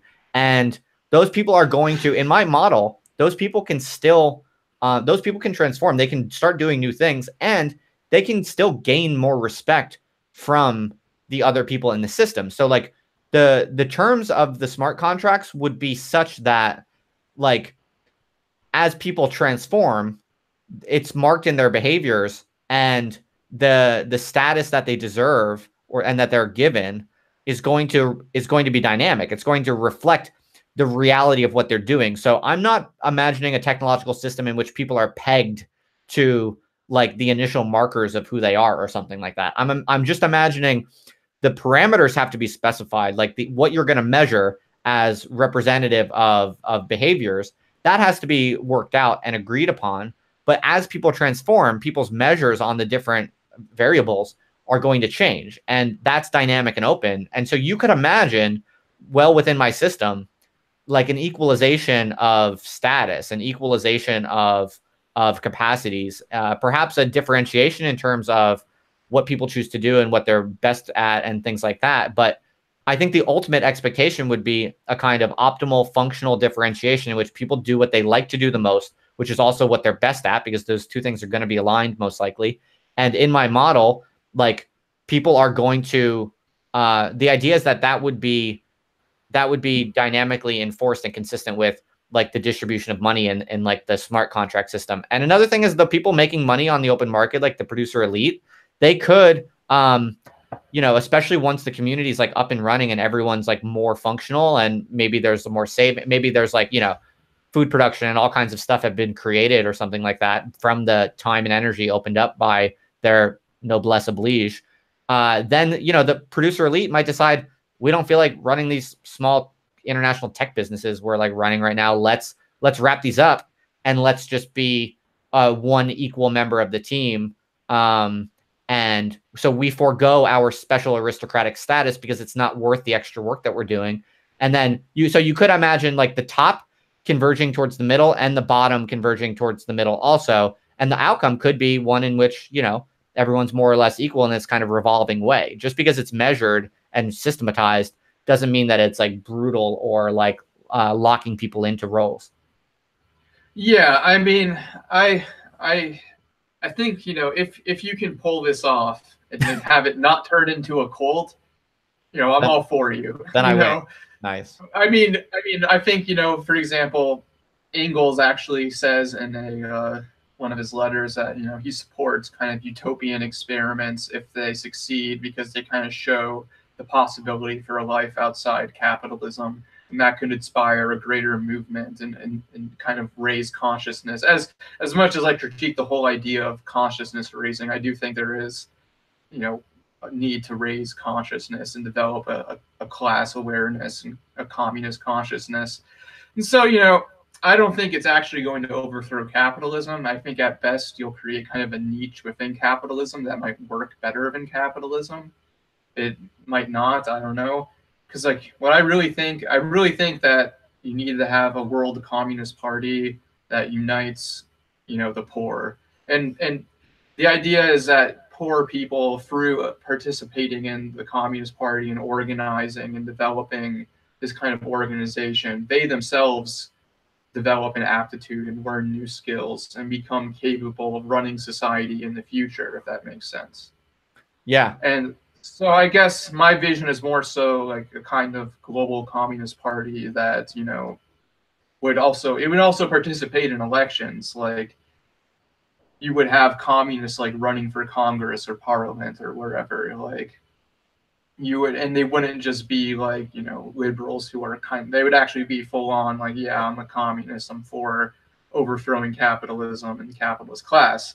And so you would run in elections that way, and eventually, like, you know, that's elections are one of the biggest platforms that you can have for changing public consciousness. So I think that's important. But I also think, yeah, you know, we need to organize communities as well, not just organize them to vote for our people, but also kind of organize, you know, them to fight against landlords and meet their own needs as well. And that's kind of what a lot of modern communist theorists who are kind of trying to find an alternative to left activism called base building. Right. So is that something you're interested in, getting communists elected? Yeah, and I think, you know, it's not like as a president, and like I'm not saying we can just like elect like a communist president and Dude, I mean, to, like, after Donald Trump, I wouldn't be surprised. You could have a communist in a couple of years. Who the fuck but knows, like, man? I mean, yeah, but the thing is, even if you did, like, what's he going to be able to do in a single country? That's what I'm saying. Is we really have to think more internationalistly, and that's why I'm not like I obviously the EU is a capitalist authoritarian institution, but at the same time, if all of Europe united in a communist revolution, that would be a game changer. You know? I mean, if you could get a And if communist the elected EU, president, he could just declare martial law, expropriate everything in one go, and even that, my point is, even if you did that, like the population might not actually support that. You have to actually have the masses on your side, and like, yeah, you could declare martial law and expropriate everything, but that doesn't solve the question of, you know, how do we socialize production and actually make things work better than capitalism? Because, you know, right. Stalin declared martial law and expropriated everyone, but in the end, he didn't actually create a better system. Yeah, no, it doesn't work. So I'm not saying it's good. I'm not promoting it. I'm just saying yeah, something you could and do. I think, like, you know, we can't really trust the military to be on our side. We have to form our own militias and our own kind of people's militias. So I got a question in the chat. Someone asked me what percentage of people are low IQ people, and I would say there's no objective standard for what is low. And I certainly don't mean low in any kind of judgmental sense. Like, people just have different IQs. Doesn't make you better or worse to have a high IQ or a low IQ, but it definitely helps you win games, like how to make money, right? So I would say, you know, to give a rule of thumb that like helps people make sense. Well, there are a few you can give. I mean, one is that, you know, one way to think about it is that like the bottom 15% is like not to use an impolite word, but basically retarded. And that's okay. They have dignity. They should be respected. And doesn't make you a bad person to be retarded, but you can't do like almost anything really in the bottom 15%. But then what I would say is that it's highly conditional on technology. So what we're seeing now, and this is very poorly very poorly understood. People don't really get this, I don't think. Like increasingly, like with digital technology, what's happening is that most of the money is going to the people at the very top of the IQ distribution, I believe. There's not a lot of data on that, but there is this idea that's well demonstrated in the economics literature. Well, it's debated, everything is, but there's an idea that I find quite plausible and compelling in the economics literature called skill bias technological change. And what you're seeing over the past several years is that technology change has caused inequality because it's basically like your intuition. If you're really smart at like doing computer programming or whatever, and you can make Facebook or Google, you're going to make mad money through these kind of like global tech businesses, right? But if you can't do that, even if you're pretty smart, like you have straight A's from your like liberal arts college in, you know, Vermont or whatever, you know, if you're not like super smart enough to hack computers to like make a fucking Facebook, you know, your like pretty good intelligence is not going to get you very much in today's economy, which is a kind of winner take all economy. So that, so in relative terms, like most of us, myself included, our IQs are not high enough for us to really do well in the technological conditions that we are living through. Well, I mean, that kind of basically just captures my whole critique of IQ, is that really a lot of it is just measuring how functional you are as an actor in the capitalist market.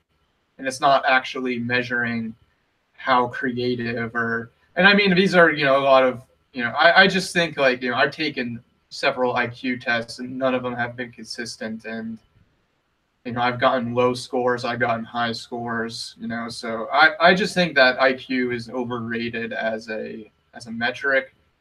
I think what it most effectively measures is basically how functional you are in the given society. That makes sense. That's fair enough. I mean, I think there are lots of debates there. I see what you're saying, and I think I think let's take for example someone who like just goes the Grateful Dead concerts their entire life and takes acid and just does nothing but this their entire life, versus someone who like takes acid every day but like reads philosophy and history and studies and keeps their mind active. Those two people are going to have completely different outcomes in their intelligence. And it's just like intelligence is so much something that you build up in your brain through disciplining yourself and developing knowledge and expanding your reasoning capacities. And so much of these things can be done, you know, through education and self-education and, you know, just learning new skills. And so IQ is just it's a variable metric, like I said. Like, you know, I mean, I know I'm using, you know, a single personal example, but it's like at different points in my life, my IQ has been different. And I think that it's just, you know, it's not the most important metric to really be looking at. That's fine. There are lots of interesting debates you can have. It's a partial measure, like all measures are, for sure. Someone in the chat is saying that I don't know if they're talking to me or if they're fighting with each other, but someone thinks that some of these stats are being pulled out of the ass of someone, and yeah, it's hard to parse. But I'll just say briefly that I mean, I don't think I named any stats. I can't remember. No, I did though. So they're probably talking about me, or they're just yelling at each other. I don't know. But you know, the 15% number, or roughly, I mean, it's a ballpark, but it's not a bullshit ballpark, was, I think actually that's been popularized by Jordan Peterson, but it actually refers back to military research. There's actually a really good book about, oh shit, who was it? I'm gonna lose it. I think it was MacArthur. No, I think I got McNamara, maybe. I think it might have been McNamara. But different yeah, there's a book about McNamara, and they did this big experiment to try to bring into the military people with low IQ, people who weren't like able to do other jobs or weren't employed. There was a big initiative to try to bring them into the military, and there's a book written about it at length. There's a blogger named Gwern. I don't know if you or anyone in the chat has ever heard of Gwern, but Gwern is like some unknown, like faceless genius blogger guy who has a really cool blog, and he wrote a book review about this book. I think it was about McNamara. And basically, you can go through that for really vivid, well-documented stories about what happens when you try to take people in like the bottom 15% and have them do jobs like in the military. They end up shooting each other and stuff. I'm not kidding. It's really kind of graphic and terrifying. So that's like the bottom 15% of the income of the IQ distribution. I'm sorry, if you are interested in what that looks like. I mean, and that sounds like an interesting experiment. Like, it sounds like something McNamara would do, knowing like McNamara and his whole obsession with like statistics and technocracy. Like, didn't he like try to create like this supercomputer to determine how long it would take to win the Vietnam War? And the after all the calculation was done, it was like, you already won 5 years ago. Oh, I'm not sure about that. I hope I'm getting it right. I think it's McNamara. Someone can correct me in the chat if I'm wrong, but yeah. But I mean, and something like that study can also be looked at, in terms of the disciplinary type culture of the military, and just, and I mean, I'm not an expert on IQ stuff, so I should probably stop going off about this, but you know, that's just kind of my own personal take. And I mean, I think, like, for example, if you're trying to take like the lowest IQ people, I think even then you could probably, I think even then there's potential for growth, basically. I don't think that any human is basically biologically deficient to the point where they can't improve themselves and develop new aptitudes. And that might just be like my Enlightenment humanist like streak. No, for sure. That's right. And also skills. I mean, there's a distinction in the psychology literature between skills and IQ. So like what you find, there's a debate about this in the chat also. I learned it. They weren't talking about me. They were just fighting with each other. But anyway, like people are talking about the difference between aptitudes and intelligence and stuff like that. There are differences. Like intelligence is not everything. There are different types of skills and you can call them aptitudes. The thing is that for like a large suite of mental tasks, there is a correlation among them, and intelligence basically is that correlation. So, and it's not trivial. It doesn't explain everything, but it explains quite a chunk of variation in outcomes in terms of like what people are able to functionally do in a wide domain of different applications. But then there are things like skills. So a skill is very different. Like it means practice and hard work and a certain kind of like, aptitude that develops over time. Like you can develop a skill and get really good at something. And that's orthogonal somewhat, to IQ. So I think that speaks to what you're saying. Like people can develop in all kinds of ways that's not reducible to IQ. And that's definitely important to keep in mind for sure. Yeah.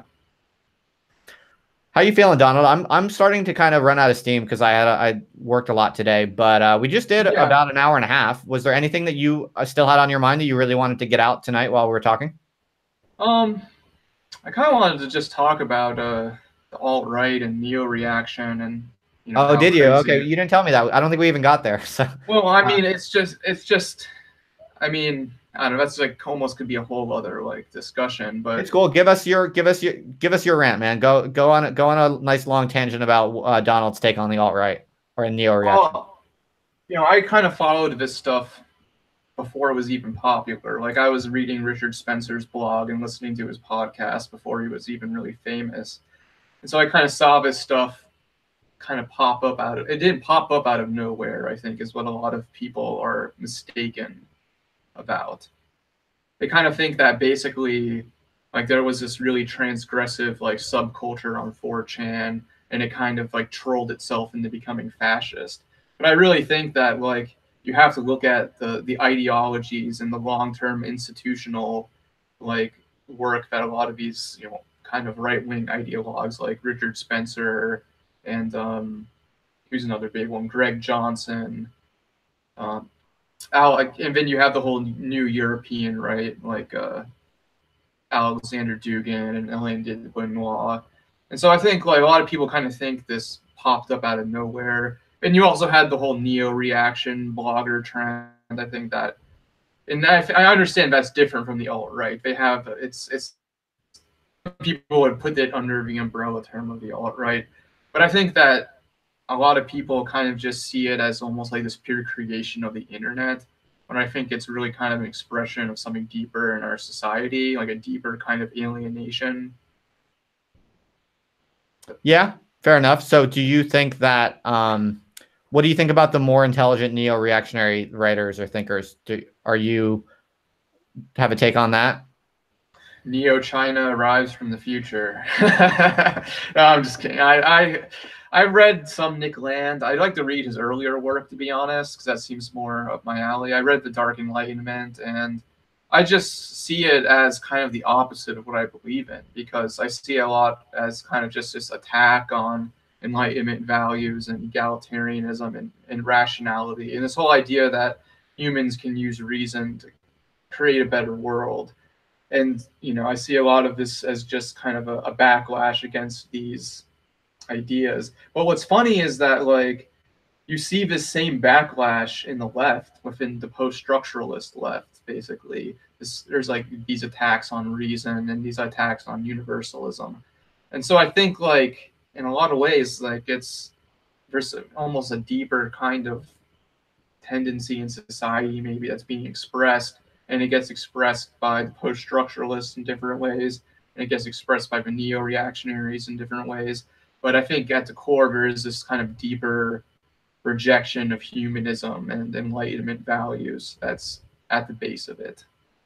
And so I would see it as kind of like the opposite pole of where I stand.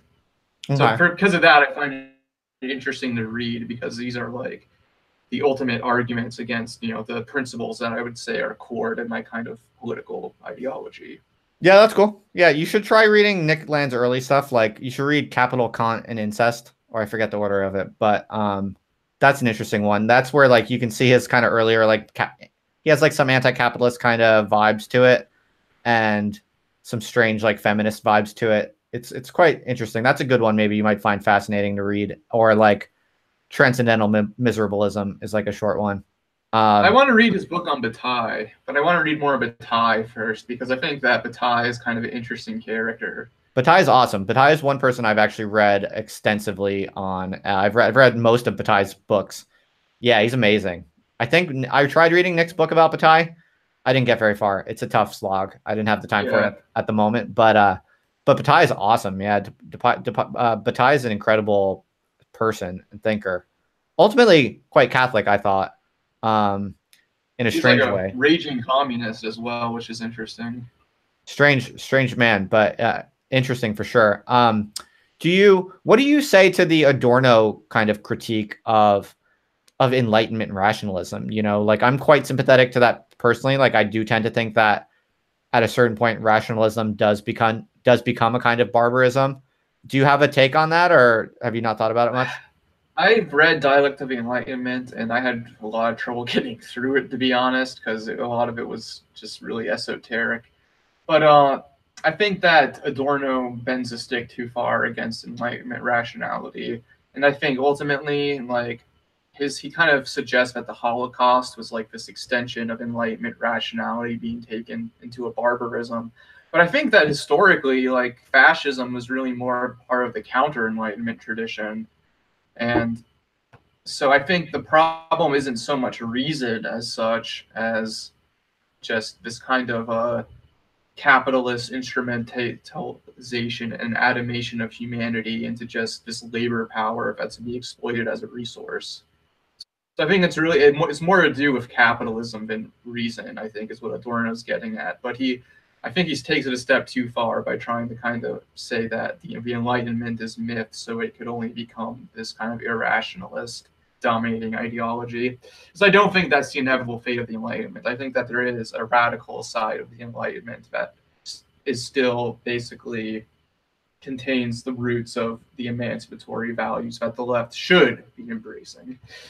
So I'm not a fan of the anti-Enlightenment left, and I see a lot of them kind of use Adorno as a argument. So I'm skeptical about that. Yeah. Okay. Well, I think we covered a lot of cool ground. Was there anything still that's on the tip of your tongue you're just dying to share with the world? You're free to talk. You're free to talk more. If you want to talk more, go for it. I'm just running out of mental steam personally. Oh yeah, same here. I just wanted to kind of leave one last comment, which is that kind of like, it goes back to kind of our discussion about like the SJW left and how I said they're kind of just basically right-wing cultural nationalists more so than leftists. And I think that part of why this kind of thought can be passed off as leftist is because so much of the left has abandoned those core universalistic Enlightenment humanist principles. That makes sense. Yeah, I hear. I think I see that perspective. I think I'm a little more. I'm less bullish on kind of like universalistic print. Well, actually, I don't really make a lot of sense Well, myself. I'm still trying aren't to. you Catholic? Like, you know, That, you well, gotta. There's some yeah, universalism there. that's why I caught myself, because I do believe in like objective truth and the difference between right and wrong. I do believe that those are objective differences that are universal.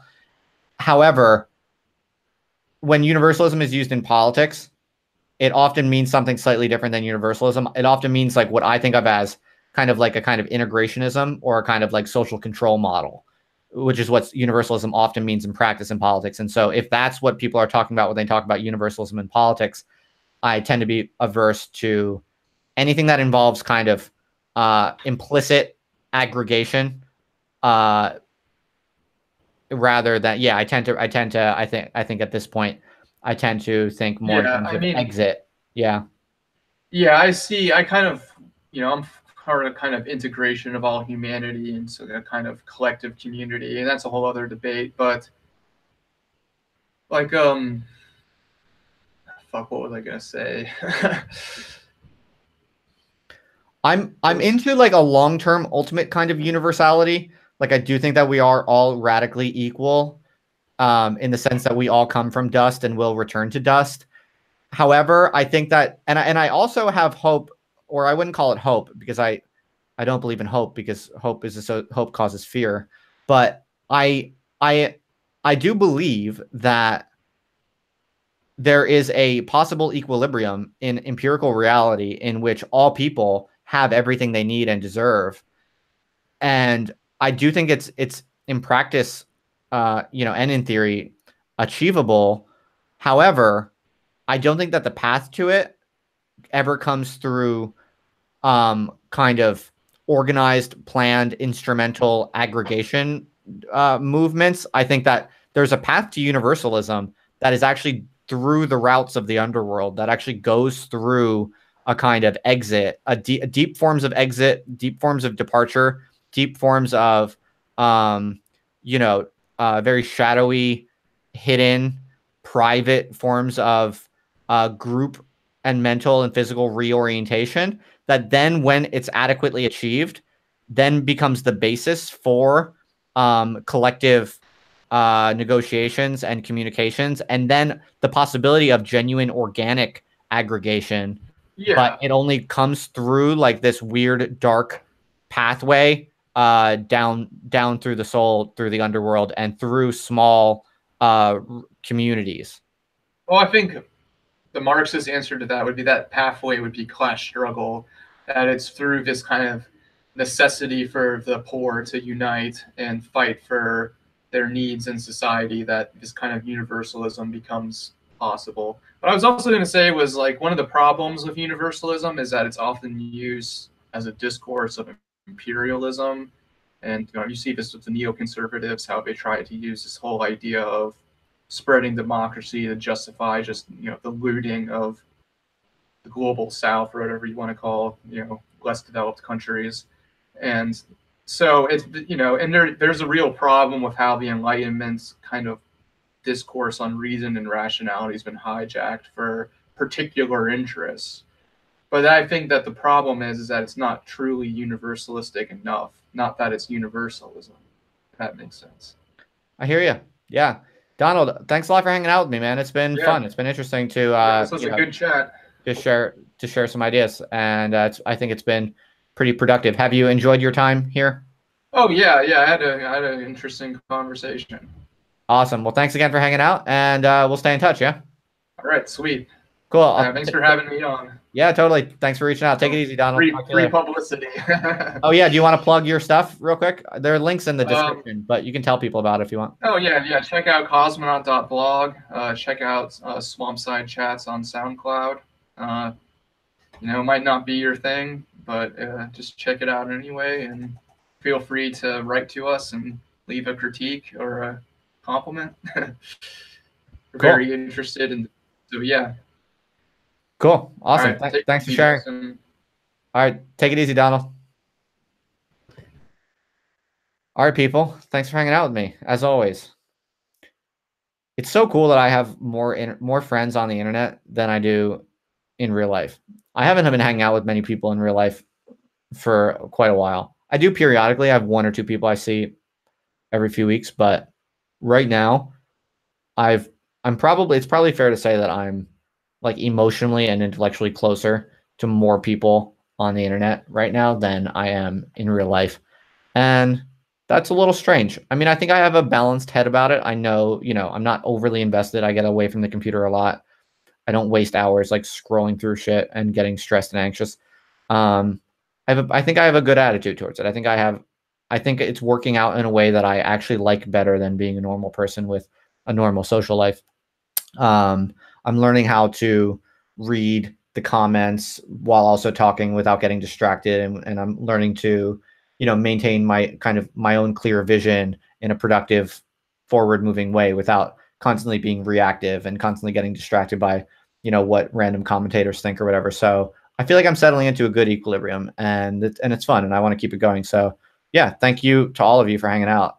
Thank you for coming to these chats all the time and for building this little like weird intellectual community in the chats. It's like really fun to be a part of, and frankly, I mean, I feel very grateful to just be a part of this weird little like intellectual debate thinking community that has emerged around these streams. I'm really glad people like them, so I'm definitely going to keep doing them. Oh, real quick, I have news before you run. uh RS Backer has confirmed he's going to do the podcast, and I even have a date now. I haven't even written this down yet. I just got an email from him today. It's going to be at 11 a.m. on October 30th. We're going to have R. Scott Backer, who, if you don't know, he's mostly known as a fantasy book author. He's like, I guess, pretty big fantasy author, but he's also a philosopher and a kind of political theorist, and a very strange, fascinating, super smart dude who writes really good blogs about kind of social theory. And he's published in academic journals also. Very interesting dude with a lot of fascinating takes. And he's also just got like a really cool kind of independent attitude and lifestyle, it seems, going on. So I've been a fan of his blog for a while, and I know a lot of people here also are. So October 30th, 11 a.m. Finally going to have R. Scott Backer. That should be interesting. He should be a very rewarding guest, I would think. What else? As always, huge thanks to the patrons, people who have like recently signed up to throw me money. So grateful. It's really motivating. Again, I just can't say enough how cool that is. And last week I picked up a few new ones. That was awesome. Really, really cool to see. So, if I keep doing this and, even just there's a little trickle of a few people who, start throwing a little bit of money more and more here and there, if I can really kind of like start building this and getting bigger and better guests and that sort of stuff, and really putting more and more time into making this a kind of space where like people can come every day, maybe potentially, with like a constant influx of like the most interesting, strangest, coolest, smartest people out there, that if I would be game to do that. I think I'm currently on a path where like I'm basically kind of testing the waters towards doing that, but really I'm putting a lot of work into it, but I'm kind of seeing, well, okay, how much demand is there for this? Like, how much do people really like this?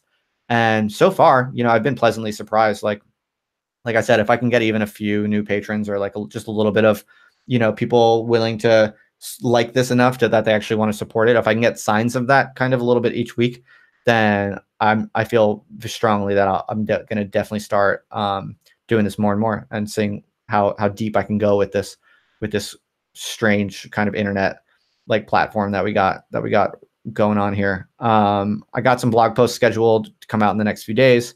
Check that out. Oh, I got a link from Scott Alexander 2 days ago, and that shit was blowing up my new blog. So that was cool. What else? Do I have any other news?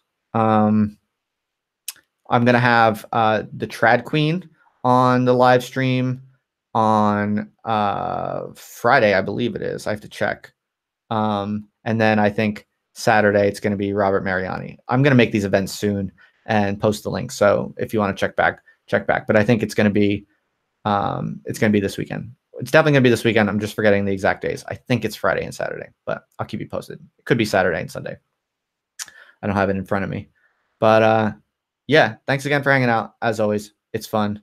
I will keep you posted on news and stuff like that. Oh, the only other final thing is, while you're here, the diehard fans who are still hanging out after all this rambling, I am currently doing research from just asking people what potentially, of all the things that I do. I do these live streams, I write blogs a lot. I write like a shitload, I would say, relatively.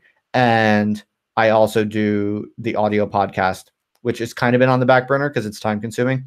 But this is exactly what I'm getting to, which is I'm doing research right now to figure out like what of all the things I do people value the most. Because as you probably heard, I have some issues going on with my workplace, and my future is quite uncertain. So I just need information. I don't really care if you like this stuff enough to like maybe give me some money, that's cool. But if you don't, that's fine too. What I mostly care about is just learning like the reality, the distribution of how much people actually like this stuff and specifically what they want. So I'm messaging people and basically asking, like, if you could just have some thought, like, if of all the things I do, if there was one thing that I could give you as a reward that you would be willing to pay for, what would that be? If you have thoughts, please DM me or message me on anywhere, or type it here if you want. But right now, what I'm doing is for the people who are currently on my Patreon, I recently did a poll, and I also sent some messages, some private messages to patrons, basically just asking, like, of all the things I do, what would you most like as a reward? And I'm happy to do like what people want. Like, you just have to give me the information. Because I would really be interested in seeing if I can build a kind of monetization model in which people are genuinely happy to receive certain things that I do, and I could do them at a serious, productive, like professional level. Like, I could convert all of my professional discipline that I currently commit to academia. I could easily shift that to doing my independent intellectual work purely on the internet if there was enough people who wanted it. I don't know if there is enough people who want it to make that worth my while, but if it's even close to being like worthwhile, I would so much prefer that sort of lifestyle. That would be so awesome and exciting that I would gladly jump on it. So really all I'm saying is, if there's anything at all that I do that you're especially keen on and you'd like more of, and you would be willing to, give me a little bit of money each month for, please let me know, shoot me a message, whatever, leave it here, or just, become even like a $1 patron on Patreon, and then get into that little kind of research group that I'm doing among people to solicit input. Obviously, the people in the Patreon, I have to kind of think more about what they would like as rewards because they're already kind of like showing up to it. But yeah, I just wanted to share with you basically that I'm doing a lot of research on this right now, and my mind is very open. So if you have any input at all, now is a great time to let me know, because I'm really thinking openly and critically about, is there a way I could set up this kind of model that is really awesome for you and for me also equally. So let me know. This is just a kind of fact-finding solicitation at this point. Patreon, ha ha ha, as in Patreon, says Volodymyr. Is there a way to petition for a patchwork TLD? What's a TLD? Can I show you my gun? No, I don't have a gun, I'm afraid, so I can't show you my gun. Gullfire, can I get you an internship at the FBI? I'm afraid I haven't been a Fed long enough to start pulling those kinds of strings. We'll see, though.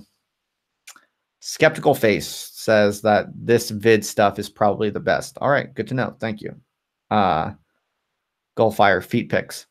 Dude, I don't know how serious you are, but, we can talk. Thought my wife was calling me. More BAP content. Yeah, conspiratainment, I would think about doing more of that. It was fun to do. I mean, what I like about conspiratainment was that, the BAP videos, they weren't, people always ask me, like, were they satire or were they real? And I would say there's a combination of the two. I don't know exactly where the one begins and the other ends. I think that's because reality today is so spectacular. It's so based on media, and it's so emotionally and affectively loaded. Different people have different versions of reality in large part because of the fantasies that they invest reality with. And I think that is the actual nature of society today. And it's increasingly variegated. Therefore, to try to tell a large story about something that's happening in society that looks like it really is happening, but that also you know, you also want to create a kind of world that you want to live in, you know, because it's creative and it's artistic also to tell a story. Even documentaries are artistic in some sense. You know, it's a blurry line between reality and fantasy, especially today, and that's fun to do. So I enjoyed making the BAP videos, and I could definitely do more videos like that where I kind of present a large scale theory, but I make it in like a super, you know, how should I say, fun to watch kind of way, or I take my aesthetic liberties, let's say, in different ways. So yeah, thank you for sharing that you like that. I mean, based on the views that that video got, I guess it's clear people did really like the BAT video. So I could do more of that, maybe, but I need to hear from everyone, like what people most want. Alexa, thanks for saying that shit's unique. Thanks for the kind words to everyone saying nice things. I'm glad you're enjoying this stuff. I really am. It's fun. SoundCloud rapping, very good. Thank you for reminding me. I do have a SoundCloud rapper project going on, Lil JB, or is it going to be Young JB? I forget. Maybe Young Barclay. I can't decide if it's Lil or Young or JB or Barclay. But yeah, it's gonna happen. I'm gonna get a SoundCloud rap song. It's gonna be legit. Stay tuned. Oh, patchwork TLD. Oh, top level domain. I don't know if you can get a .patchwork domain. It's a good question though. Seriously investigate, says Crab Aesthetics, the Hollow Earth with special regard to the Mahabharata and Sioux creation stories. Whoa, that's some deep shit. I'll look into it.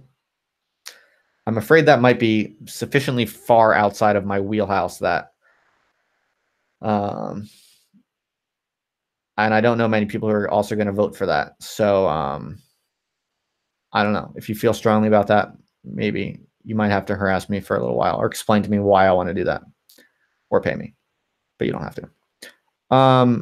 Paul Town, I'm looking into it. He's like, I'm still learning who this stuff is, but I have someone who's investigating and possibly going to try to reach out to Paul Town for me. Rhombus Earth, okay, I can look into it. I'm skeptical, let's say, to say the least. A complete analysis of Frog Twitter, one character at a time. Well, tell me the other Frog Twitter characters that you want me to look into, and I would consider talking to them if they seem cool. Yeah, I'm unironically gonna drop a SoundCloud rap song. It's just a matter of when I'm able to do it. It's not exactly one of my top priorities at the moment, but I'm pumped to do it. So I'm kind of hoping to do it real soon.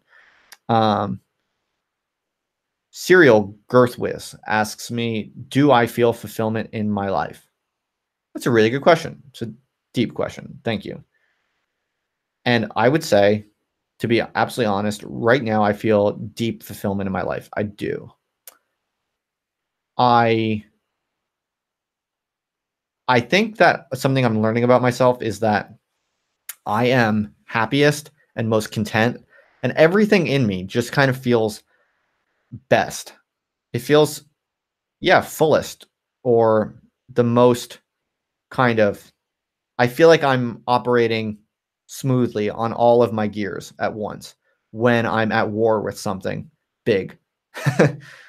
And I've always, from an early age, I've always had a strong recurring tendency to just kind of lash out at like all forms of institutional power, really. And I'm not at all making it sound like heroic or, you know, it's not noble. It's not, there's nothing moral to it. It doesn't make me a good person. In fact, it often makes me kind of like a bad person because, you know, I'm often seen as shitting on people's parades, and it makes me feel bad sometimes, but it's just part of who I am. Like I hate large structures that try to tell me what to do. I just always have. And I'm always ultimately happiest and my life feels most, you know, correct, really. It feels meaningful and satisfying, and it just feels like everything is in its right place when I'm just kind of semi-recklessly you know, going up against like some institutional authority that I feel like asserting myself against.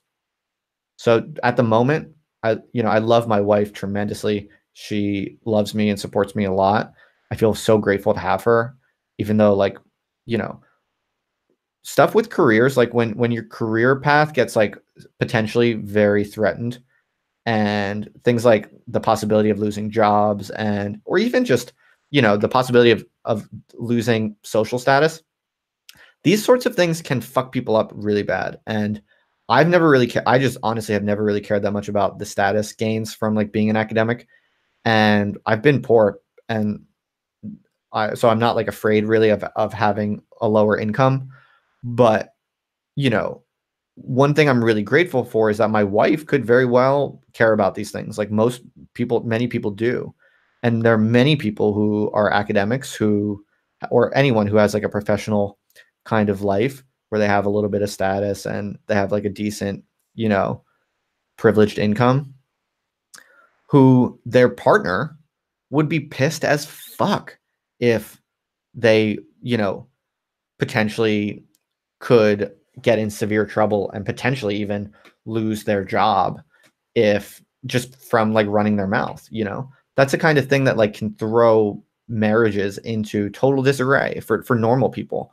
But my wife is not normal. She's cooler than normal. She's awesome, and she genuinely loves me. She knows me, she trusts me, and she supports me 100% in saying whatever I want to say, even if it's kind of stupid, even if I'm kind of running my mouth in a kind of needlessly reckless way, even if it's like not a very nice thing to say, that kind of stuff. Like she, you know, she gives me her opinions about what she thinks. If she thinks something I say is not good or problematic or whatever, you know, she's like more left wing than I am. She gives me her opinions, and I listen to them and I respect them. But ultimately, she gets my larger personality, and she's 100% supportive and just doesn't give a shit really about the larger things that I need to do just to be happy or whatever, or just to be myself. And I feel incredibly grateful for that. Incredibly grateful. I really do, because I know, I mean, I'm friends with people. Like I know people who like if their like career was threatened by them saying some stupid shit on the internet, their partner would be, you know, like a lot of normal people, you have to realize like would they would think about like leaving their partner for that sort of thing. Like if the person they married all of a sudden doesn't have the prestige that they, you know, wanted them to have or something like that, or even just like because there are like people on the internet talking shit about them. Like these are the types of things that actually can make a lot of people quite upset and quite quick to leave you or give up on you or be resentful towards you or whatever. And um yeah, this is just a little bit of a rant about how much I love my wife and how impressed I am by her and how grateful I am for her. Because, as I said, I'm most happy when I'm kind of going to war with large institutions, and that's risky, and it can be tumultuous and stressful, and it can, you know, potentially produce some negative consequences. But so the only thing really that could, so I'm kind of I'm on my A game when I'm in a kind of like high stakes conflict with a large institution, when it's something that I believe in and I'm just being myself and I'm kind of being reckless, and but I'm being free. Like that's when my life is most fulfilling and I'm most like my ideal version of myself, and everything feels the best personally. But the one thing that could go seriously wrong isn't, because my wife is awesome. The one thing that could go seriously wrong is my wife could get pissed or stressed or depressed or, you know, totally change her view of me or leave me in extreme cases or whatever. And, you know, that's not her game. She's not showing any sign of that. And she supports me 100%. And honestly, we're both, you know, I think, uh, happy about the future. We're uncertain about the future. Like we're both definitely a little nervous. Like we don't know what's going on right now, and we don't know how it's going to play out. But and that I'm not, you know, I don't want to sound extra tough. Like that obviously causes some anxiety and some uncertainty and stress for sure. But you know, I think just we both feel fundamentally confident that um we'll be fine, and we're gonna kind of get out the other side, whatever that other side looks like. We're gonna get through it just fine. And I don't know. I don't think she or I have been terribly happy with like my academic life in, you know, Southampton, England. And, you know, so like we're probably both kind of feeling like we're due for some kind of change anyway. And so this is like a more tumultuous way to maybe be approaching that kind of change. But you know, yeah, we love each other, and we're I think the sense of like risk and adventure maybe even is a little bit of a kind of, it kind of snaps you out of your everyday doldrums. It kind of makes things a little live in an interesting way. If you can maintain like a good attitude about it, it makes things feel kind of live and energetic. And so things are good. So at the moment, my life feels very fulfilling. It feels a little dangerous, a little adventurous, a little uncertain. Maybe like, I don't know, maybe it feels a little crazy. Like sometimes I wonder if I'm just an idiot. But I feel like I'm working as hard as I can on all of the questions I'm most interested in, saying exactly what I think feels right to say it at whatever times I feel like saying it. I'm doing it at the kind of hardest, fastest rate that I can do it. And yeah, that's always risky, but that's me at my finest. And so my life currently feels fulfilling. Yes. Thank you for asking. All right. I'm totally fried now. I'll look at a few more questions that I'm probably not going to answer. Oh, dude, I would love to get John Mouse on. I'm a fan of his. I used to listen to his music. I think he's cool. Actually, he's an interesting request. Thank you for mentioning that. I could definitely look him up. I wonder if he does YouTube stuff. It's worth a shot. Let's see. Can ask him about church music and the spectacle and stuff. Yeah, good questions. Irish historical genetic imprint, says Michael Black. Anti-authority. Is there evidence for that? That would be really interesting. I mean, I've heard that anecdotally, but I wonder how true that is. Joseph asks, can I go on the public space? It's hosted by Jean-Francois Gariepi. I'm sure I butchered that. He's an academic renegade also. You can both swallow the salt on the show. He'll be interested. Thanks, Alice, for the kind words. I'm glad you love my wholesome rants. It's very nice, RX. Someone needs to tell the nice RX people that I had some good rants for them. Oh, Alice, you have his email. You have John Mouse's email. Are you in touch with him? Can I name drop you? Can I say, yo, John Mouse, my girl Alice told me I can email you. Can I say that? Okay, so we got another vote for Skeptical. Skeptical Face says I should talk with JF Gariepi. He's a libertarian whose alt-right stuff is informed by French-Canadian nationalism, separatism. I've always had a soft spot for the Quebecois. Not so into the nationalism, separatism, but as you know, I'm like not proud about talking to people I disagree with. I'll look into them. I'll check it out. That's 2 votes, so that's something to look into. Alice says, yes, I can name drop. Okay. All right. Awesome. This has been great. My brain is totally dead. Thank you for the suggestions, John Mouse, JF Gariepi. I'll look into it for sure. He's done a few long form interviews. Yeah, Alice, DM me the email. Thank you. All right, cool. Thanks, everyone. It's been fun. Check back next time. I'll be posting links over the next days on my upcoming dates, but we got a bunch coming up this weekend. And remember, put in your calendars, R. Scott Backer, October 30th, 11 a.m. Eastern. So that's what, 4 p.m. UK time.